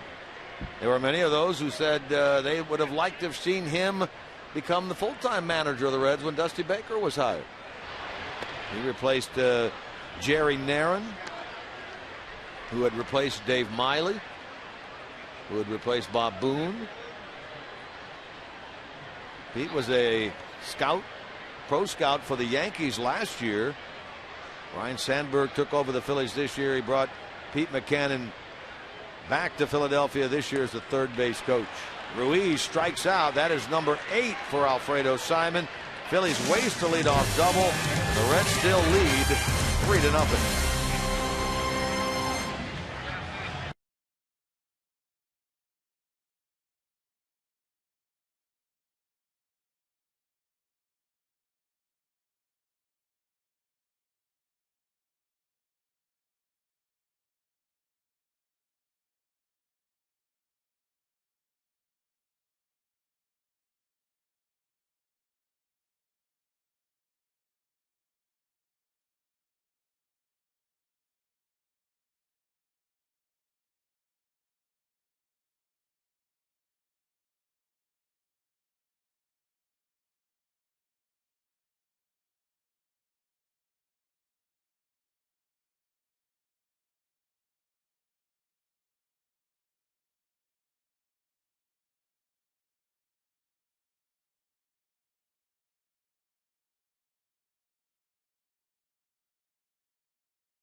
Back as reigning NL MVP Andrew McCutchen and the Pirates take on Derek Jeter and the Yankees. The action starts at 3:30 Eastern on Fox Sports 1 and streaming live on Fox Sports Go. This series continues here tomorrow night, 7:05 game. That means 6:30 with Reds Live. Homer Bailey gets the start for the Reds against the lefty Cole Hamels. Bailey at 3-2. Hamels, like Kendrick, without a win this year. He is 0-2. Hamels, however, started the season on the disabled list with left bicep tendonitis. Didn't become activated until right near the end of the month. He only made 4 starts. He will get number 5 here tomorrow night against Homer Bailey. There's Billy showing bunt. There's the corners cheating in as per usual. And strike 1. And it would really behoove the Phillies to just have Ryan Howard play over there at third base and have Kyle Kendrick handle this part of the field. Because if he lays down a bunt, and we've seen it before, when the first baseman fields that ball, there is virtually no chance of getting Billy Hamilton at first. The pitcher has to beat him there. The throw or the pitch from the first baseman to pitcher has to be perfect.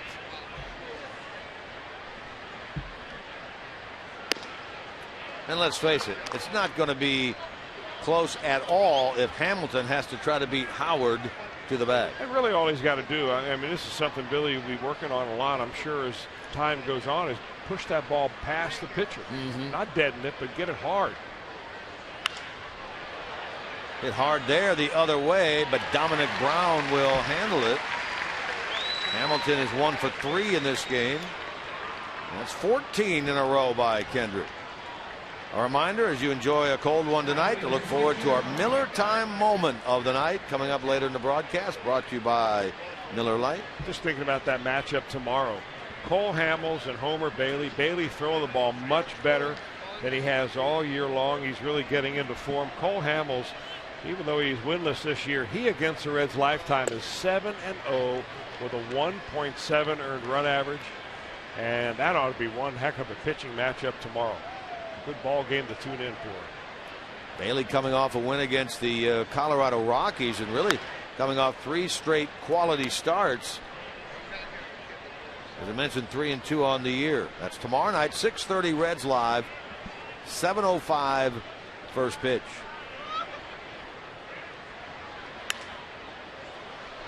Schumacher now down a ball and 2 strikes. 3 in the first on the 3-run homer by Devin MESORACO. That is the only scoring of this game. In fact, MESORACO's home run the last time the Reds had a base runner. 14 in a row by Kyle Kendrick as he faces Schumacher here with 1 out. He's walked no one. He struck out 5. Phillips on deck. Reds trying to start this 6-game road trip with a victory here at Citizens Bank Park.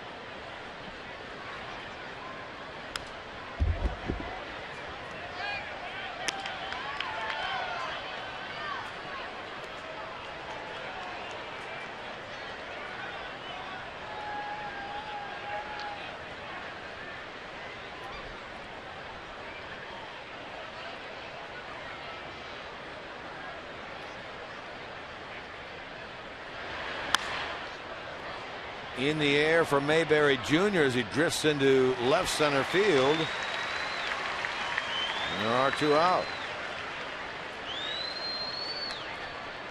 So Brandon Phillips will try to reach base, becoming the first Red since the first inning to do so. Take a good look at this ballpark.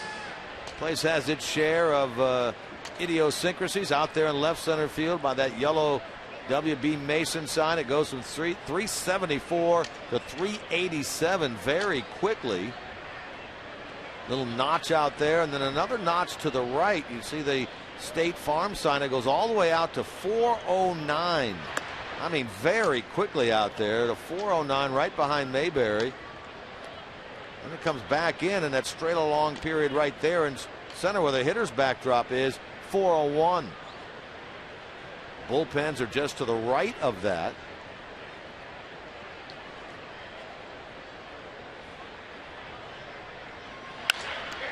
Smash off the glove of Kendrick.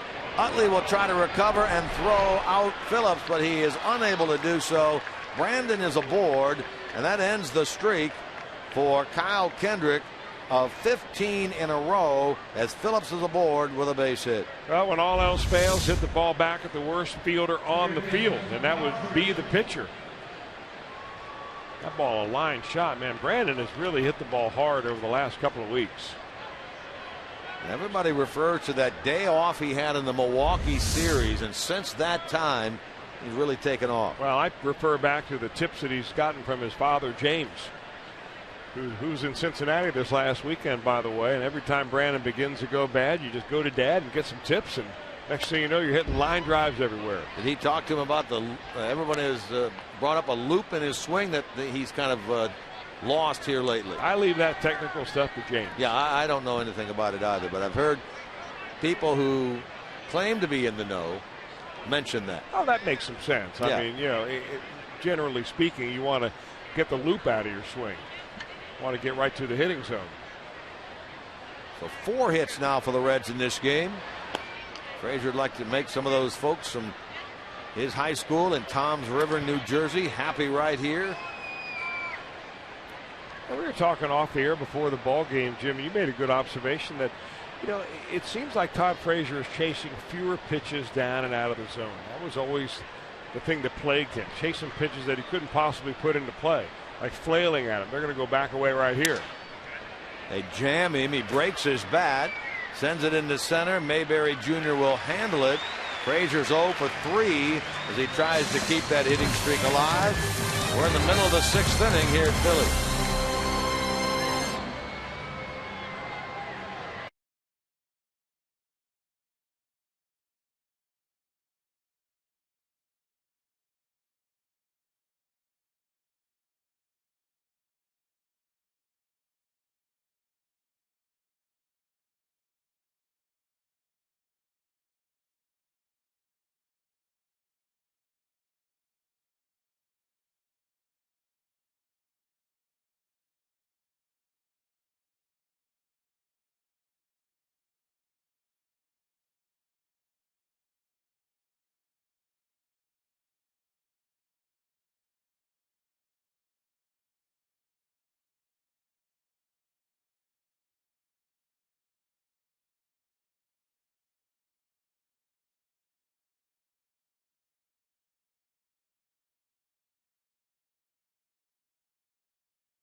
Look at the 7 strikeouts that Alfredo Simon has on the night. He's got a lot of them on that slider. And the big overhand curveball, a key spot right there, gets Chase Utley going down. And his career high is 9. And the way he's going right now, he's about a cinch to get to that. So Alfredo Simon on some kind of a strikeout roll. Or Mazda pitch by pitch. 8 of the last 9 Phillies have been retired by Alfredo Simon. There's the 8 strikeouts Chris just talked about. That 9 occurred as he was a member of the Baltimore Orioles his last year with them in 2011. He struck out 9 Tampa Bay Rays on the 13th of September 2011. That was when he made that small window of starts for Baltimore before coming to the Reds for 2 years and making 99 relief appearances. You may have seen that note we just put up on the television screen about the last 2 games that he pitched. He hasn't struck out anybody. Yeah. And tonight he strikes out 8 in the first 5 innings. So go figure that. He gets Utley on the fly ball to center, so the leadoff man is gone. The Phillies On the Cody Ashley double in the 5th, that is the only time they've been able to put their leadoff man aboard. This is when it's not real hot out. I mean, it's a nice cool evening tonight. This ballpark plays very big from gap to gap. 374 left center field, and the right center field gap is 398. And if you can get the hitters to go from gap to gap and up in the air, you got a fast center fielder out there that can run just about everything down.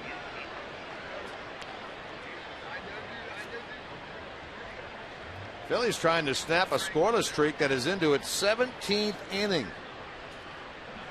Shut out in the 15th. That means 16 straight innings in which they have not scored. They were blanked in their last game on Wednesday by the Angels, 3-0. Blanked in the last 2 innings of the game prior to that on Tuesday, and blanked for the first 5 innings in this game so far. They've had trouble scoring runs, let's face it, and particularly here at home. Going the other way is Howard, and Ludwig will handle that. A reminder to get ready for Reds baseball 30 minutes before the start of every game. That's with Reds Live, presented by Ray St. Clair Roofing, on your exclusive home of Reds baseball, Fox Sports Ohio. It begins, as always, at the Fox Sports Studio in downtown Cincinnati. Jeff Pecoro, Brian Giesenslaw.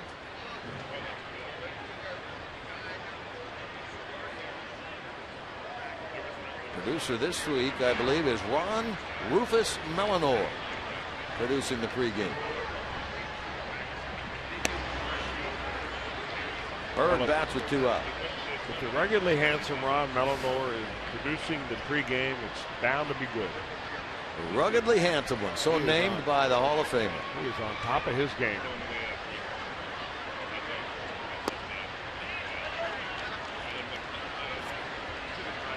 He, of course, is the executive producer of Reds Weekly.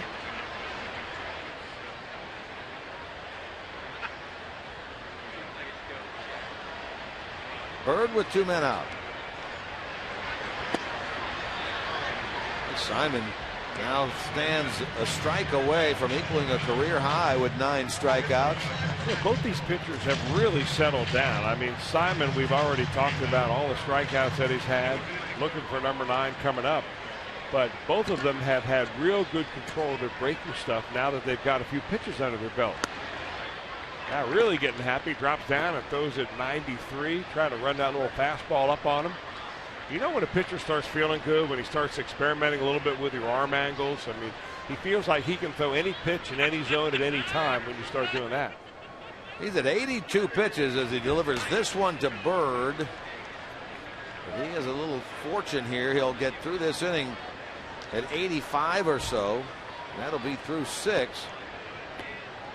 He stands at a full count now to the veteran Marlon Bird. Well, this guy's worn a lot of different major league uniforms, Marlon Bird. He puts it in the air to right. Schumacher and each of the outfielders gets a put out in the bottom of the 6th inning. 6 shutouts so far for Alfredo Simon.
Take advantage of the Memorial Weekend offer that's purchased 2 tickets for only $22. See the Reds and the Cardinals do battle at Great American Ballpark. Friday night, May the 23rd. Stick around for the game and then a spectacular post-game fireworks show presented by PNC Bank. For tickets, as always, you can call 513-381-RED. You can go by select Kroger locations, or you can go to reds.com/tickets. Kyle Kendrick has set down 16 of the last 17 Reds that have come up there against him. Big blow of the game from the man at the plate now, MESORACO, that 3-run homer back in the first. Here is, in fact, our Nissan drive of the game by DEVIN MESORACO with Hamilton and Schumacher aboard. Home run number 4 for MESORACO. Give him 16 now. 16 runs batted in. And a 3-0 Reds lead. And he circled the bases in inning number 1. 16 RBIs. Puts him second on the club behind Todd Frazier. That's amazing in the fact that we mentioned earlier he missed 17 games before coming off the DL today and started the year on the DL. Yeah, he's been on the DL twice this year. Here we are, May 16th. So he's been on the list twice, and he's still second in the team in runs batted in. So, I mean, he came back as roaring like a lion the same way he went on that disabled list. Trying to get something started here in inning number 7. He'd never faced Kendrick prior to tonight, MESORACO. He'll be followed by Ludwig and then Pena.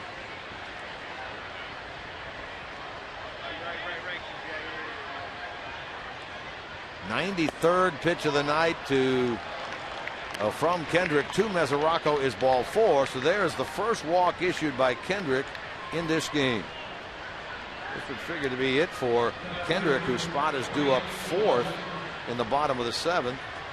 At least you would figure that, unless they were to go down in order, the Phillies, and he would go out there one more time. There's movement, but it doesn't appear as if anyone is throwing at this juncture out in the Phillies bullpen. Unique bullpen setup here at Citizens Bank Park. Down the left field line, but foul by Ludwig. They are stacked on top of one another out there in right center field. That's the Phillies pen on the bottom. That's the Reds bullpen on the top. I don't know of any other ballpark that does it like that, do you? No, but it's nice out there.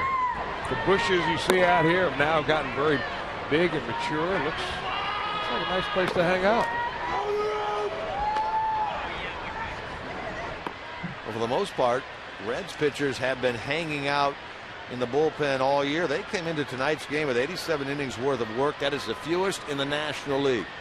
87 innings. Which makes you wonder. I mean, if you've got a pitching staff that goes as deep into the ball games as consistently as the Reds, and their bullpen is the least used in all of baseball, and their offense is struggling to find runs, and their bench isn't all that strong with hitters, I mean, would you take a risk and not carry 12 pitchers on your pitching staff? Go roll the clock back maybe 15 or 20 years like they used to, and have a pitching staff of, say, 10 or 11, and then use the other players that you have on your 25-man rosters to provide you some thump off the bench? Certainly a thought worth entertaining. In fact, isn't that what we're doing right now? I remember when I came out of spring training one year, I was the 10th pitcher on the team, and I got cut because they were breaking camp with 9 pitchers. Now every team carries at least 12. Some carry 13. But when you've got a pitching staff like the Reds that simply, when Johnny Cueto pitches, that bullpen just simply takes the day off. These guys wear tennis shoes down there. And when you look at the weakness in this ball club right now is scoring runs. May not be like that all year long, but that might be something you could do. Add a little extra thumper on the bench. How much of the problems that the bullpen could be, or is having, could be addressed by the fact that they don't get maybe as much work as they need? I think there's something to that, and it's very difficult to balance. The more pitchers you have down there and the fewer innings allotted to them, the harder it is to keep them all sharp. I mean, the main guys you want to keep sharp, obviously, are the guys at the back of the bullpen. Chapman, Broxton, Parra, Marshall, yeah. LeCure. But those other guys, hey, they may go 10, 15 days between getting outings.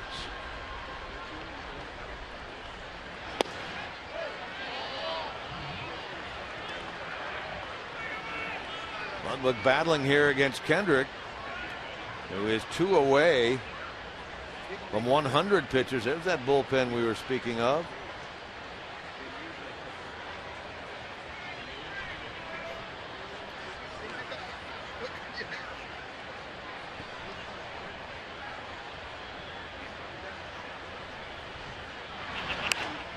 Jammed him on the 2-2 and pops it up.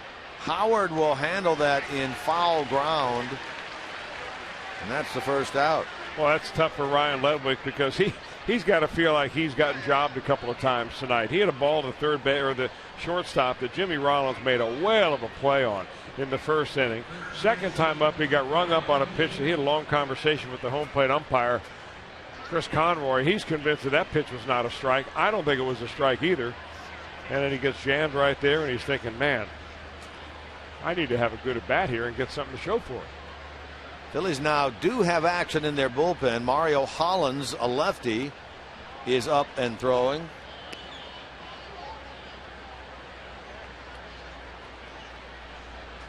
There's Hollins.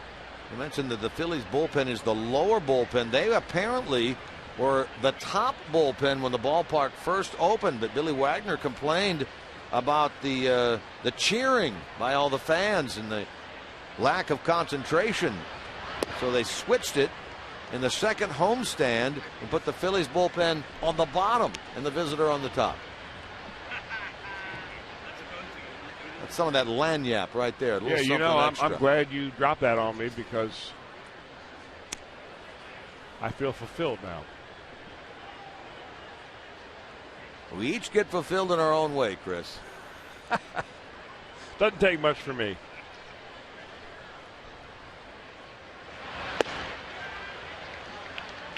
Strike to Pena makes it 2-1. Brian has bounced out, fouled out. He's 0 for 2. 2 for his last 19 now. Pena had been on a pretty good tear. He has cooled down somewhat as of late. Still started this game at 282.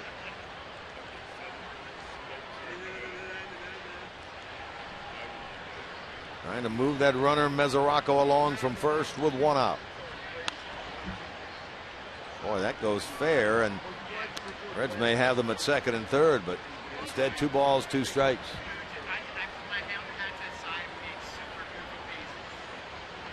Pena, of course, a switch hitter. We rarely see him bat from the right side. He only has 7 at-bats this year when he hits from the right side. Coming into this game, 71 batting left-handed.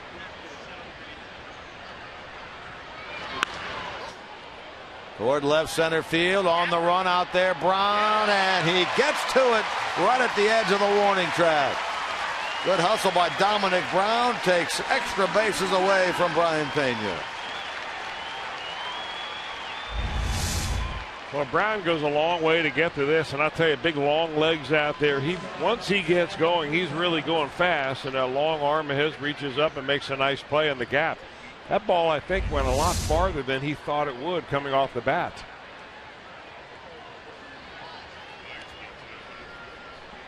That sent MESORACO scampering back to first base. And now it's Zach Cozart, who's 0 for 2.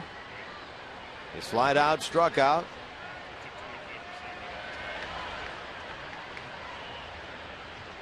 MESORACO walked to start the inning. He stayed put. As Ludwig fouled out, Pena lined out. Alfredo Simon, the pitcher, on deck.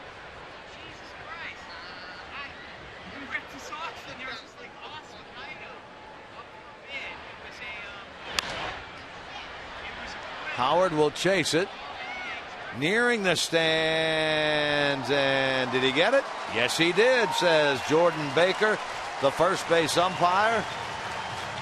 Howard makes the catch, retiring Cozart, and the Reds are finished here in the top of the 7th. Nicely done by Ryan Howard. takes us to stretch time in Philly.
Your group on board the Fan Express. Simply call Reds Group Sales. Their number is 513-765-7600. 3-0 Reds in the middle of the 7th inning. Here from Citizens Bank Park, Alfredo Simon back to work. He's thrown 84 pitches through 6 frames. He's allowed 3 hits. A single in the first to Chase Utley.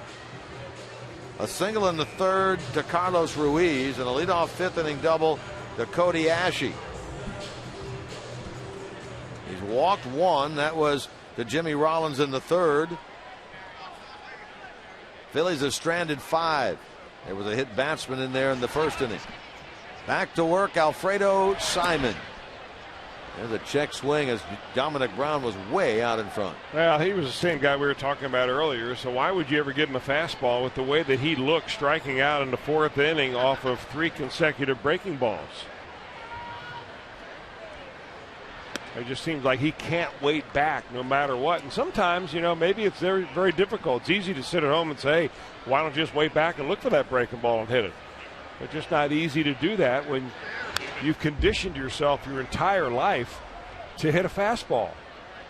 I mean, even in batting practice, you never see hitters, unless it's in the batting cage somewhere, but in a regular batting practice before a game on the field, you never see batters practicing hitting changeups or curveballs or anything off speed like that. So when you get them in a game, it's no wonder why you see some guys really out of whack when they try to negotiate those pitches.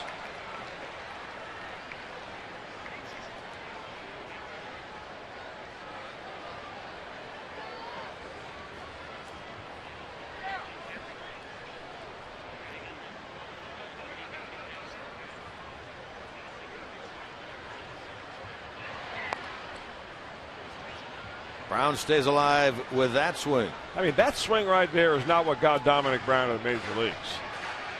I mean, if he swung the bat like that in the minors, he wouldn't hit any home runs. They wouldn't be talking about his potential game-changing power. He'd still be a Lehigh Valley Iron Pig is what you're saying. Oh, Alfredo.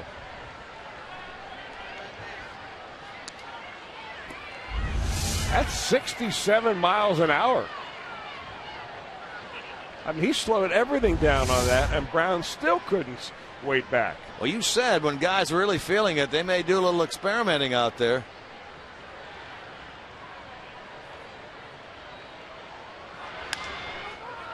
To the right side, Pena will get it and feed Simon for the out. Boy, Brian Pena looks like he has played some first base before. He's looked nice down there. He's a good athlete. I mean, these guys growing up, they're playing everywhere.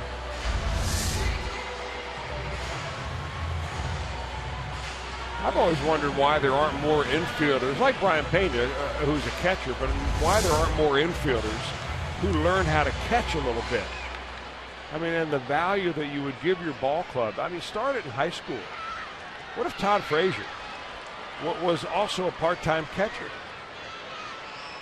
You know, how much more value would that give you if you're a fringe major leaguer first coming up out of the minor leagues and it's between you and somebody else getting called up for the first time? Hey, let's call the guy up who's a little more versatile. Doesn't take that much. Just work. Well, he wasn't a catcher, but we all know how versatile Frazier was. I mean, this guy played everywhere. That's why I said that, you know, he could probably do it. Probably be willing to do it. In fact, you look around this field, I mean, all these guys are athletes. I mean, they could all figure out how to do it.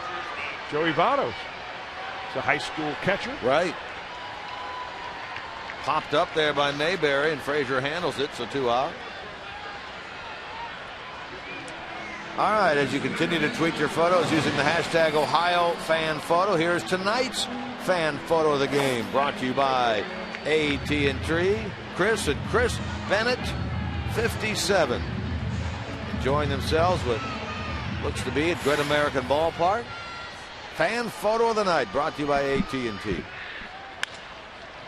Frazier's not going to get this. It goes in the hole and out into left field. So Cody Ashe, who had not been hitting the ball overly well at all, 2 for his last 22 coming into this game, is 2 for 3 tonight. Well, he roped the double down the right field line last time up. That time he looked a little bit more like Chase Utley hitting that ball the other way. Tony Gwynn Jr. is going to come off the bench now and bat for Kyle Kendrick. So the Phillies right-handers night is finished after 7.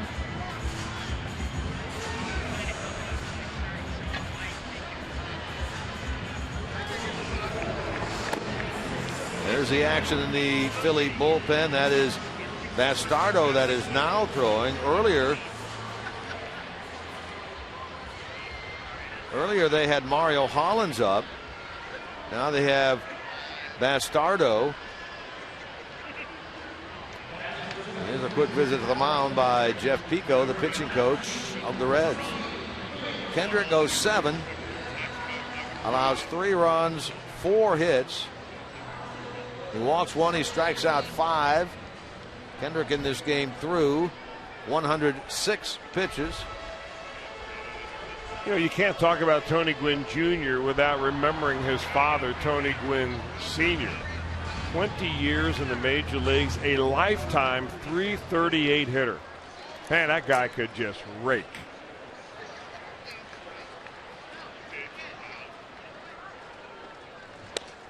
Led the league in hitting about 7 different times.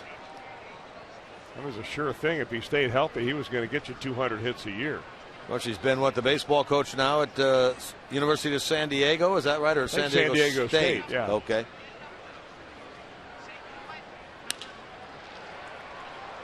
Towards second and Phillips. He'll make the play and give it on to Cozart. They get the force out on Ashe, sending this game to the 8th inning.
On the Cardinals. Plus, don't miss a weekend full of fireworks, giveaways, and more.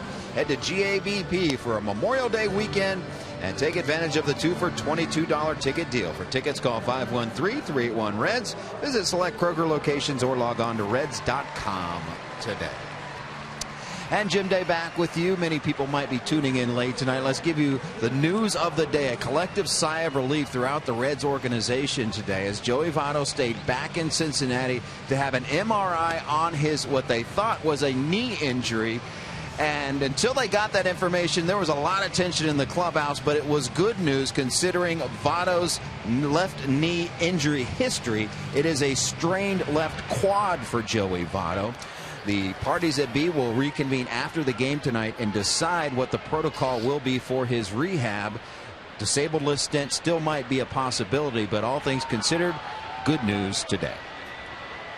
Well, thank you, Jim Day. Yes, it is good news because, boy, you don't want to play without Joey Votto very long. And let's face it, I mean, people see the number of Joey Votto at 257, and they're thinking in their mind, there's got to be something wrong. There's got to be a reason why, because Joey Votto is not a 257 hitter. So hopefully this is one of the things that has been bothering him, if not the only thing. And when he comes back, he's ready to hit like the Joey Votto that we know.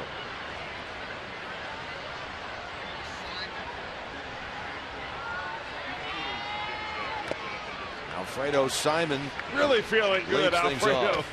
He's trying to hit that up to Packer Street. That's Rocky's old neighborhood. You were up that way today, weren't you? Well, or at least, not today. I'm thinking about going over there maybe after the ball game. Pick up a cheesesteak with Whiz. You going to beat up some sides of meat hanging in a meat locker somewhere? No, but I did walk down. I couldn't run down because it was raining so hard. I mean, really hard. But walked down the Rocky steps today at the Philadelphia Museum of Art. Hands in the air. Well, I was holding an umbrella, so they were kind of in the air. Simon strikes out, first out of the 8th inning.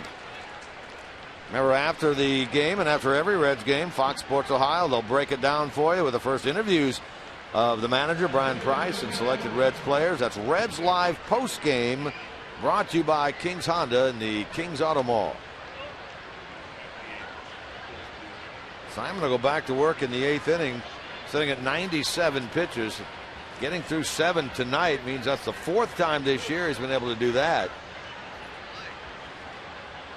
His season and career best 8. He did that against Tampa Bay on the 12th of April. He'll try to equal that when he goes back to the hill in the top of the 8th inning of this game. Antonio Bastardo, the 28-year-old out of the Dominican, is the man in relief of Kyle Hendrick, working here in the top of the 8th. There's another guy that really we don't see bat very much from the right side, Billy Hamilton, hitting sub 200 at 174 and 23 at bats, hitting right-handed this year as compared to 89 coming into this game from the left side.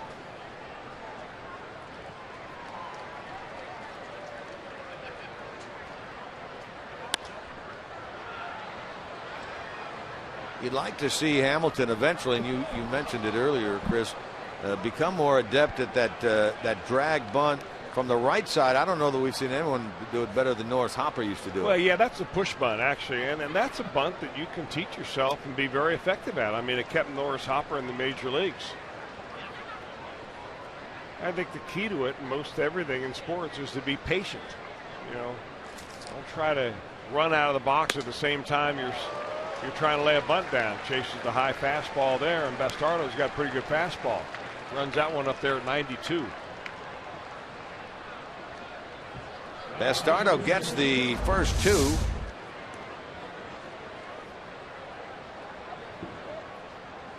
Billy's saying to himself, no, I should never have chased that pitch.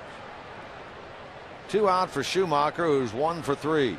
He was aboard as part of the 3-run homer by MESORACO back in the 1st inning.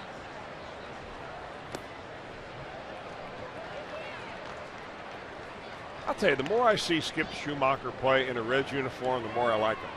I got to tell you, I didn't like him one bit when he was with the Cardinals. He always seemed to be right in the middle of things. spoiling Reds' chances on wins. This guy's a grinder. Hey, you were talking earlier, Chris, about the value of Brian Pena to this team, and who would have thought signing a backup catcher that he would play such a big role in this club. I guess you can say the same thing about Schumacher, though he hasn't accomplished what Pena has this year. Well, you know, Schumacher started the season on the disabled list. He Right. blew out his shoulder diving after a ball in spring training, separated his shoulder, did not have surgery, but he had to wait a while before it got well enough for him to go back on a rehab and play. So he missed some time. I really think that, you know, Reds would have been way better off at the beginning of the year had he been healthy on the active roster. I mean, that's the way they had it designed. Of course, can never predict injuries. Guy's a gamer. I mean, you like his emotion.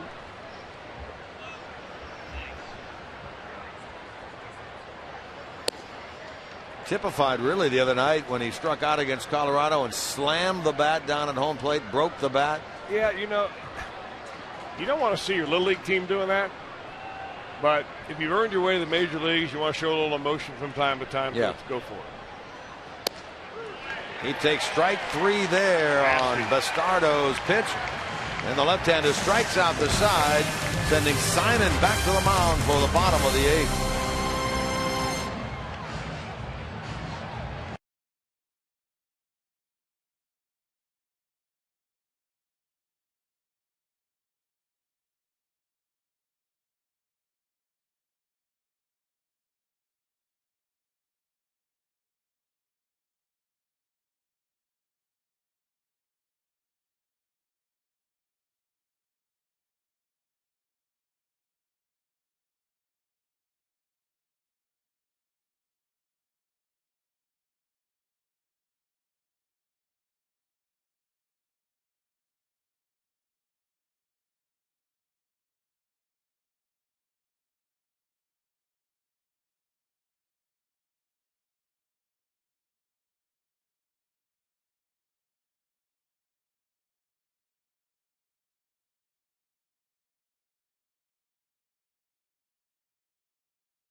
Cincinnati Reds baseball on Fox Sports Ohio has been brought to you by Chevy. Visit your Tri-State Chevy dealer today, and by Cincinnati Children's Hospital, ranked #1 in the U.S. in pediatric cancer care, according to U.S. News and World Report's best children's hospitals.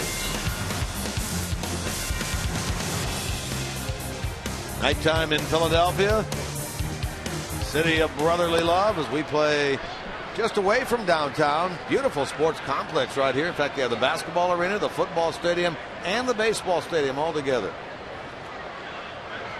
Makes some sense. They have a lot of parking down here. Sure do. Rollins leads it off. And Simon quickly gets ahead, 2 strikes. This will be now his 100th pitch of the night. Rollins is 0 for 2 with a walk this evening.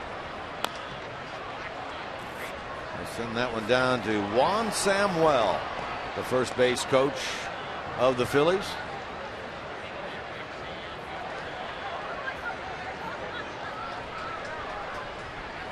Former Cincinnati Red, Juan Samuel. Doing the duties down at first base for the Phillies these days.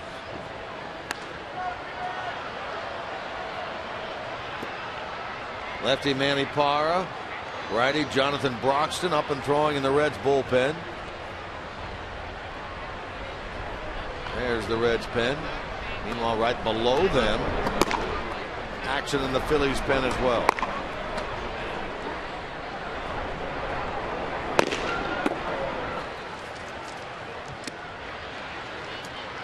Jeff Manship, a right-hander. That's who that was throwing the Phillies bullpen. There's Manship. Ruiz on deck, then Utley. 3-0 Reds, bottom of the 8th.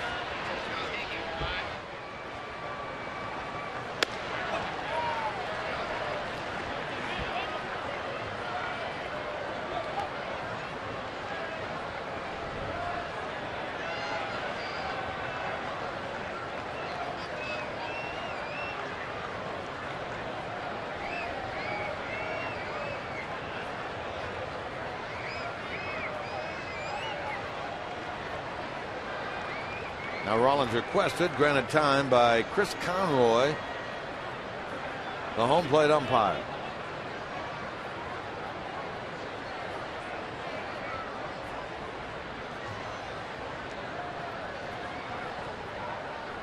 Well, that one got away from Alfredo and went sailing back to the screen. Full count. It's almost as if tonight Alfredo's tried to invent a couple of pitches on the fly.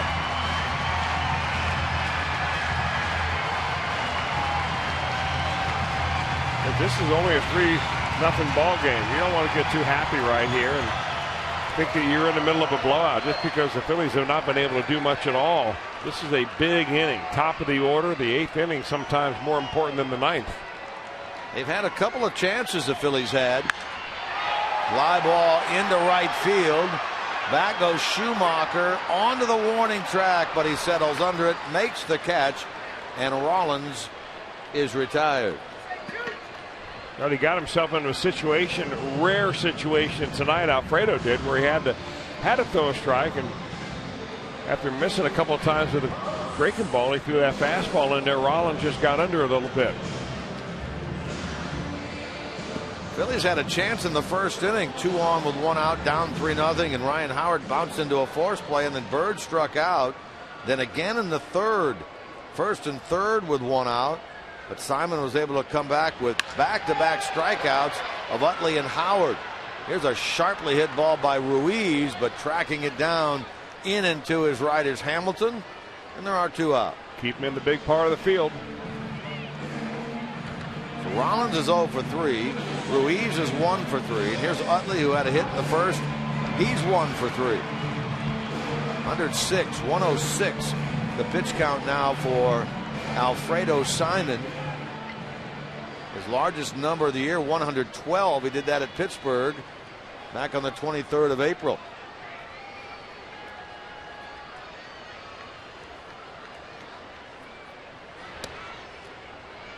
And a first pitch strike.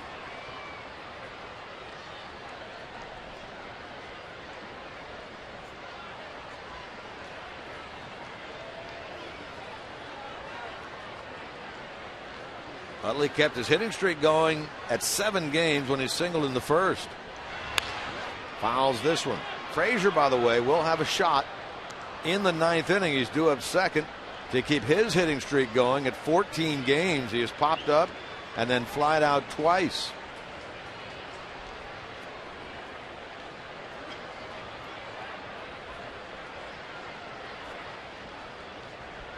Simon has had 3 1-2-3 innings, looking for another one here.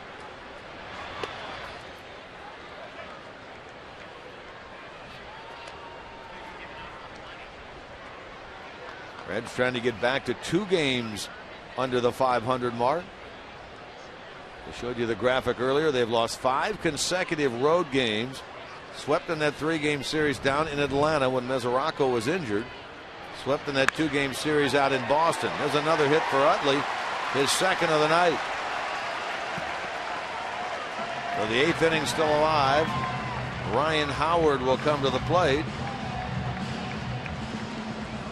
And I don't think that Brian Price is going to take any chances right here. He realizes full well how important this ball game is. And even though Alfredo Simon has been cruising and Ryan Howard does not represent the tying run, why even give them a chance to start getting a little rally going right here?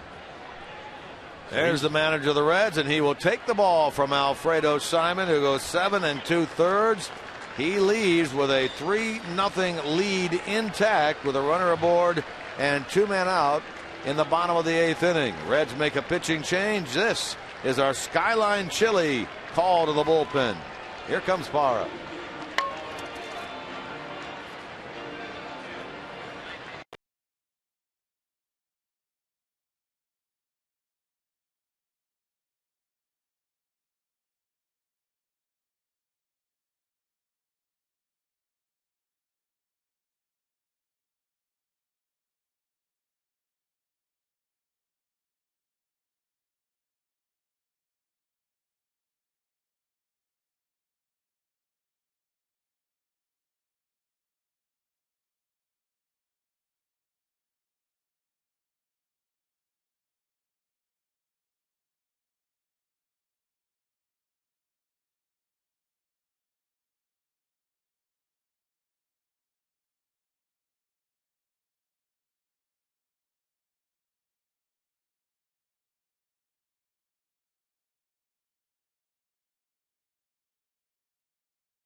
Cueto.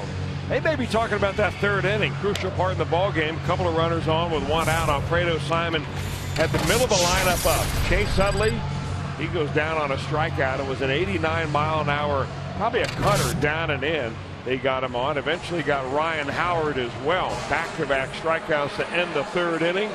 Big-time work by Alfredo Simon. That is our flamethrower, brought to you by Cholula Hot Sauce. There's a line on Simon. 7 2/3, no runs, 5 hits thus far. How about back-to-back? I mean, just about all year long. Johnny Cueto and Alfredo Simon. Guys are dealing. Now Manny Parra. Left-hander comes in to face the left-handed hitting Ryan Howard.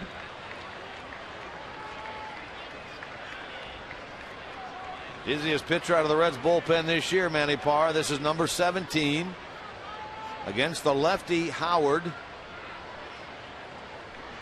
in a 3-0 game. Howard has had some success against Parra, 3 for 9 in his career. And he's had some success this year against left-handers. 2 of the 7 home runs he has hit have come off of lefties.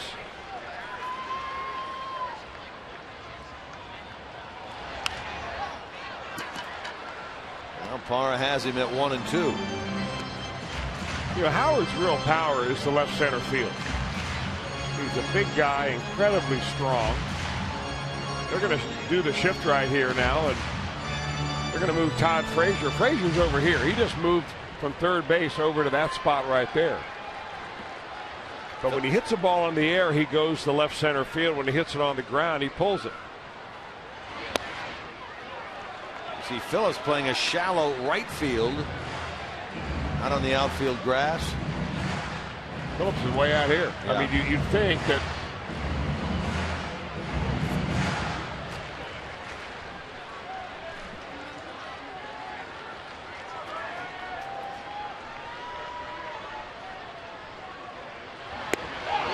got him to chase. Howard strikes out for the 2nd time tonight. Parra comes in, does the job, and we will head to the 9th here in Philadelphia. Still 3-0 Reds.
MESORACO that played at Hamilton and Schumacher ahead of him. First at bat since coming off the disabled list. And a 3-0 Reds lead, and Alfredo Simon backed it with some excellent pitching through 7 2/3. He had 8 strikeouts, one shy of his career high. He left after the base hit by Utley. Hara came in to strike out Howard. Our Honda game summary takes us to the 9th. The Reds leading 3-0. Good pitcher on now for the Phillies. This is Roberto Hernandez. Well, you may remember him under a different name, actually. It was Fausto Carmona, who for so many years pitched with the Cleveland Indians. Was a starter there. Actually had a pretty good career there for a while, especially in first year with the Phillies. When he signed, his name was Fausto Carmona. They found out he was actually 3 years older than the real Roberto Hernandez, so he eventually came back to his real name, and still here he is pitching in the major leagues. Only his 3rd relief appearance of this year. He's made 7 starts. Bastardo 1 inning, 3 strikeouts in relief of Kyle Hendrick. And Reds have Phillips, Frazier, and MESORACO to try to add to a 3-0 lead.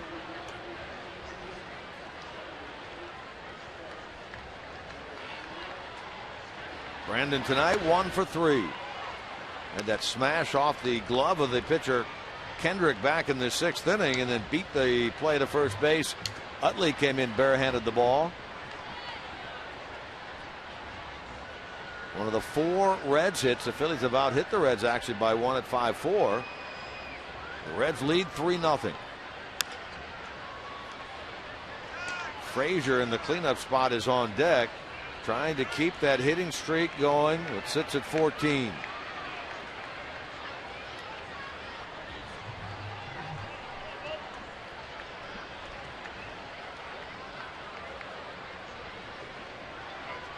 Well, if you're wondering who'll be on the mound in the 9th inning, wonder no more. The big left-hander, Aroldis Chapman, getting it ready to. That's a fair ball by the diving third baseman Ashe. Off the sidewall, kicks away from Dominic Brown. Phillips is in the second with a leadoff double. Good start for the Reds here in the 9th inning for Brandon Phillips, his 12th double of the year. That's the tops on this team.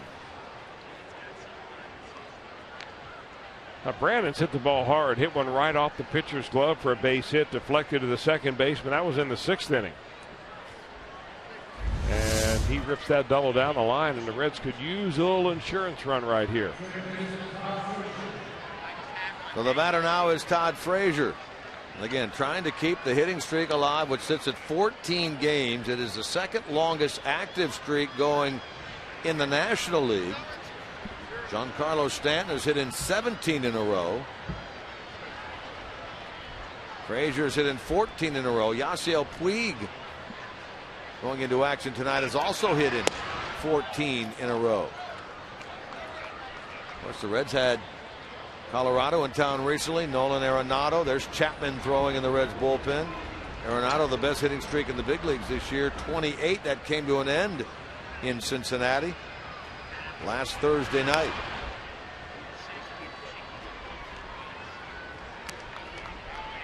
Frazier tonight has popped up, flied out twice.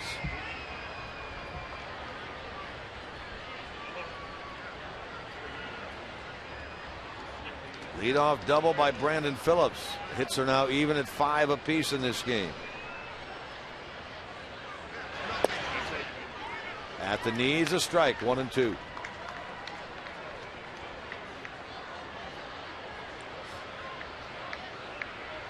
These two clubs get together again tomorrow night at 7:05. Good pitching matchup then. Homer Bailey and Cole Hamels.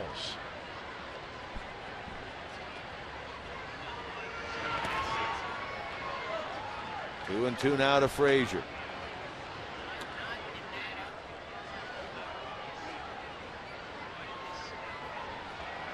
Chapman has been joined now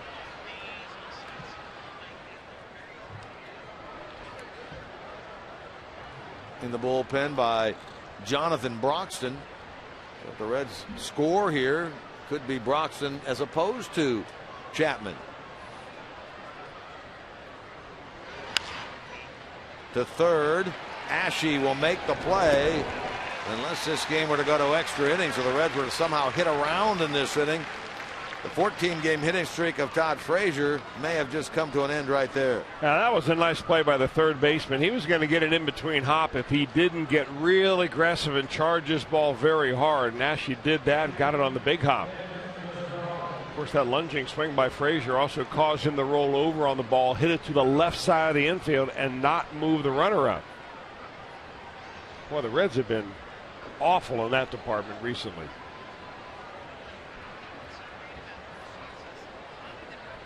Happened a couple of times in that one-run loss they had to the Padres over the weekend or earlier in the week. Makes it awfully easy on the guy that comes up next. If you put that runner at third base, makes him a hero by hitting the fly ball. Drive that run in. Speaking of, there's the run. Phillips out at second base. So if you don't do it for anybody else, do it for the guy in the on-deck circle. Good point.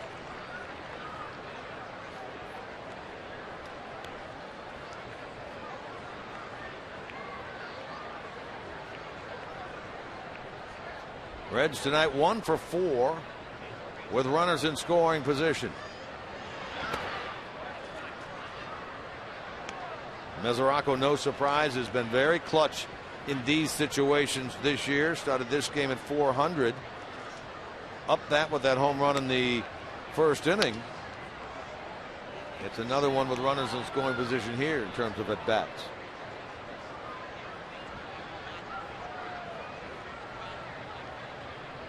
Bottom of the ninth will feature right-handed hitting Marlon Byrd, lefty Dominic Brown, righty John Mayberry Jr.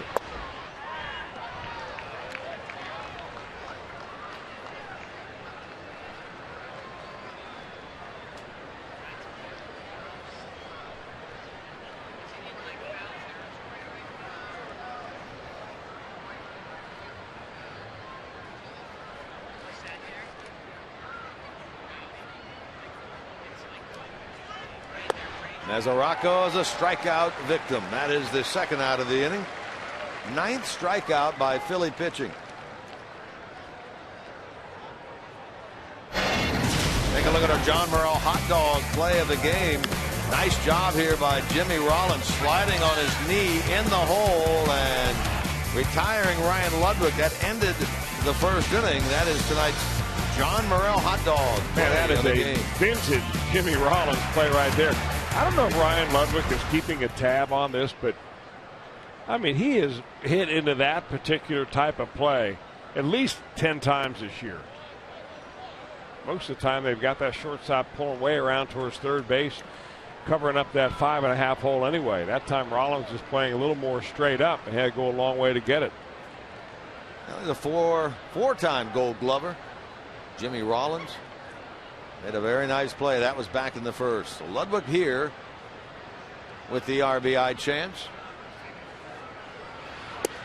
Reds trying to not squander a leadoff double by Brandon Phillips.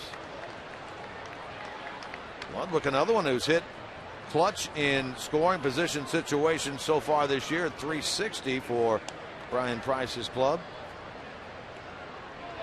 First AB of the night for Ludwig with a runner at either second or third. In on him, and now it's 2-1. 3-run homer in the first by Devin Mesoraco, the only scoring in this game. Red trying to make a winner of Alfredo Simon. Would be his 5th of the year if they can get it.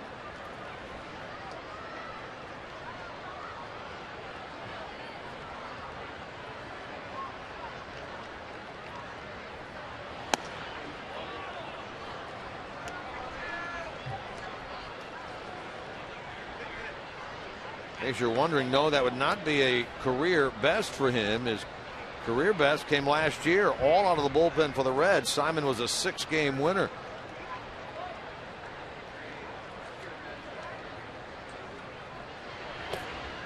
That is ball 4.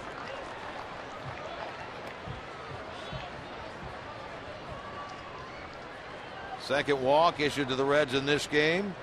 Ludwig joins Phillips on the bases. Now Brian Pena will get the opportunity.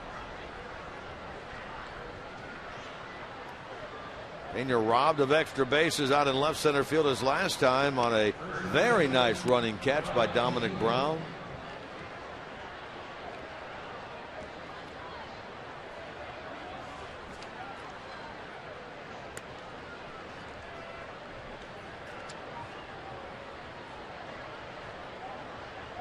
Reds as a team came into this game at .222 hitting with runners in scoring position. So yeah, they'd like to improve on that number.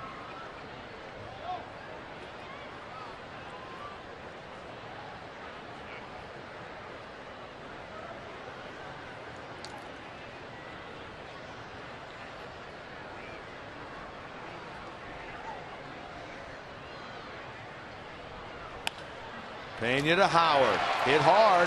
Boy, he's hit the ball hard twice tonight. Really 3 times. When he grounded out in the second, he hit it well too, but nothing to show for it. So here comes Chapman at the bottom of the ninth.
Is the flamethrower on the mound to roll this Chapman for the 3rd time this year, trying to nail this one down, Chris, for Alfredo Simon. Well, so far for this year for Alfredo, as you take a look at last year's incredible strikeout walk numbers. I mean, this is really something when you start considering that you've got 112 strikeouts in 63 innings. Aroldis Chapman has that kind of stuff, obviously. This year, though, it's been good and bad. He came in and in his first appearance had an appearance where he struck out the side, but he's also blown a save and got a loss. That's actually a blown save. I guess it was just a loss as he came into a tie ball game. And Chase Headley took him deep against the Padres. And save he picked up was on Mother's Day against Colorado.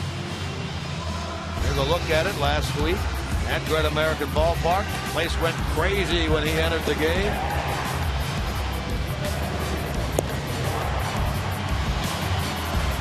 He nailed it down with strikeouts of Carlos Gonzalez and Nolan Arenado and Justin Morneau. He'll try to save this game here. Changes for the Reds other than Chapman. Neftali Soto now at first base replacing Brian Pena. Chris Heisey out in left field. He replaces Ryan Ludwig. Chapman will get Marlon Byrd to lead it off.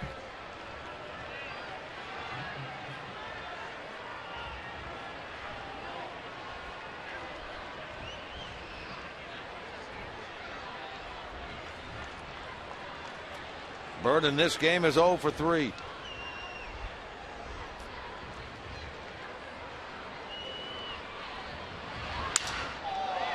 And a broken bat. Ball that is caught by Frazier, drifting out towards shallow left. He made the catch, so 1 pitch and 1 out. Nice play by Frazier right here. He goes back and just kind of outstretches on this and gets a good jump on that ball. So 1 pitch, 1 out, and now the batter will be Dominic Brown.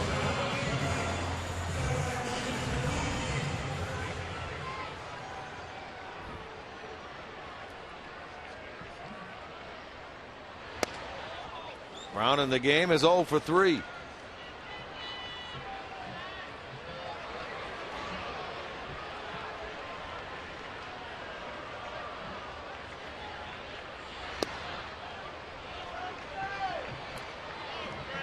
Chapman quickly gets ahead, 2 strikes.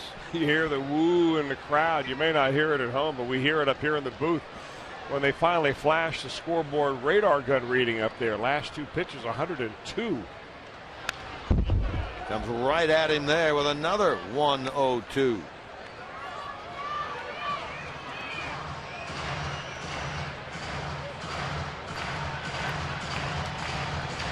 Well, the pitch that Chase Headley hit was a 99-mile-an-hour fastball, so we know 99 is hitting speed. I'm not so sure about 102.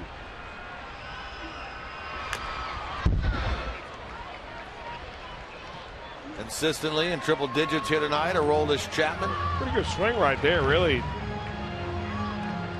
For Dominic Brown, might be time to snap off a little slider. Bird popped up to third. Brown up there now, the lefty. John Mayberry Jr. next.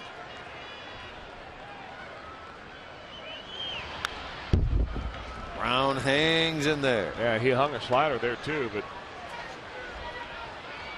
come back and throw him a good one. You're ahead 0-2 right here. You've got a chance to just throw one in the dirt. You know, when you're trying to catch up to a 102-mile-an-hour fastball, you have to cheat to get to it.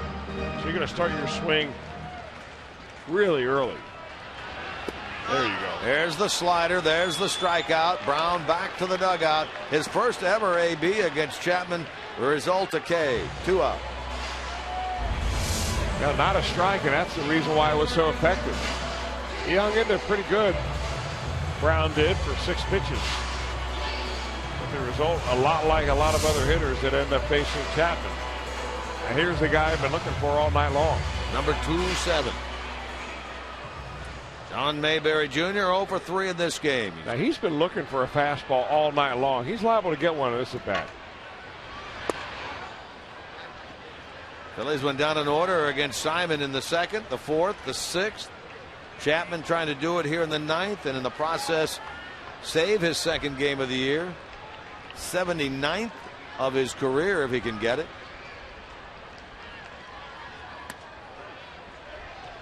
Ball's behind 2-0. Cody Ashe, a lefty, the third baseman of the Phillies, would be next if Mayberry Jr. is not retired.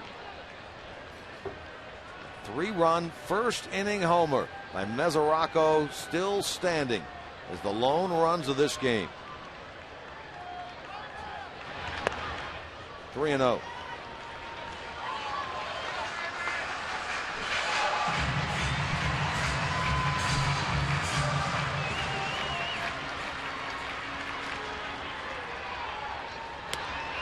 And a 4-pitch walk by Chapman to Mayberry Jr. And so Cody Ashe will come to the plate.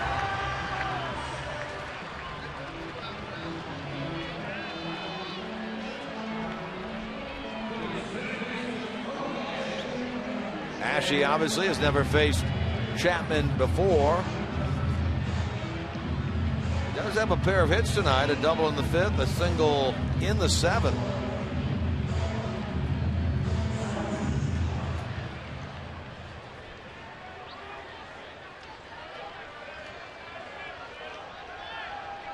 Pitcher spot for the Phillies is next.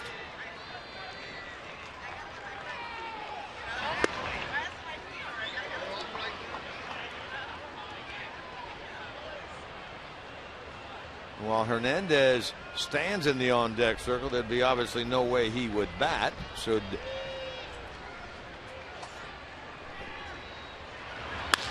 there's a ball lined in the left center by Ashe, his 3rd hit of the night. Hamilton will cut that ball off and then bobble it. That'll send Ashby down to second, and it's second and third with 2 out, and the Phillies, who looked all but dead, will bring the tying run to the plate. Well, this young man's looked pretty good. I'll tell you what, he came into this ball game hitting .219, but he picks up his 3rd hit on the night. He picked one of them up here off the Chapman, a double, a single the other way, and now a one in the left center field gap. Not sure if they're going to give him a single or a double on that. It doesn't really matter from the Reds' standpoint. All they know is that the batter in the batting box right now represents the tying run. So here is Cesar Hernandez pinch hitting for Roberto Hernandez, representing the tying run. That's a single by Ashe and an error on Billy Hamilton. And a ball one way outside from Chapman.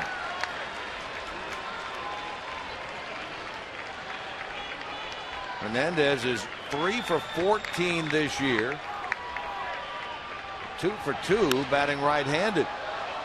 Fouls it away. An error charge to Billy Hamilton. It ends a streak of 10 straight games for the Reds without an error. They are by far the best defensive team in the big leagues.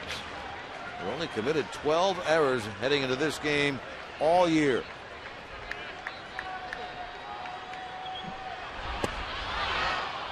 One and two.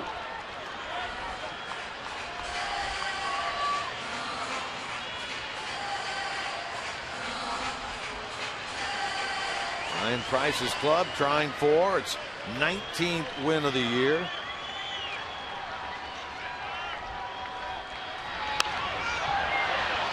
Cesar Hernandez stays alive.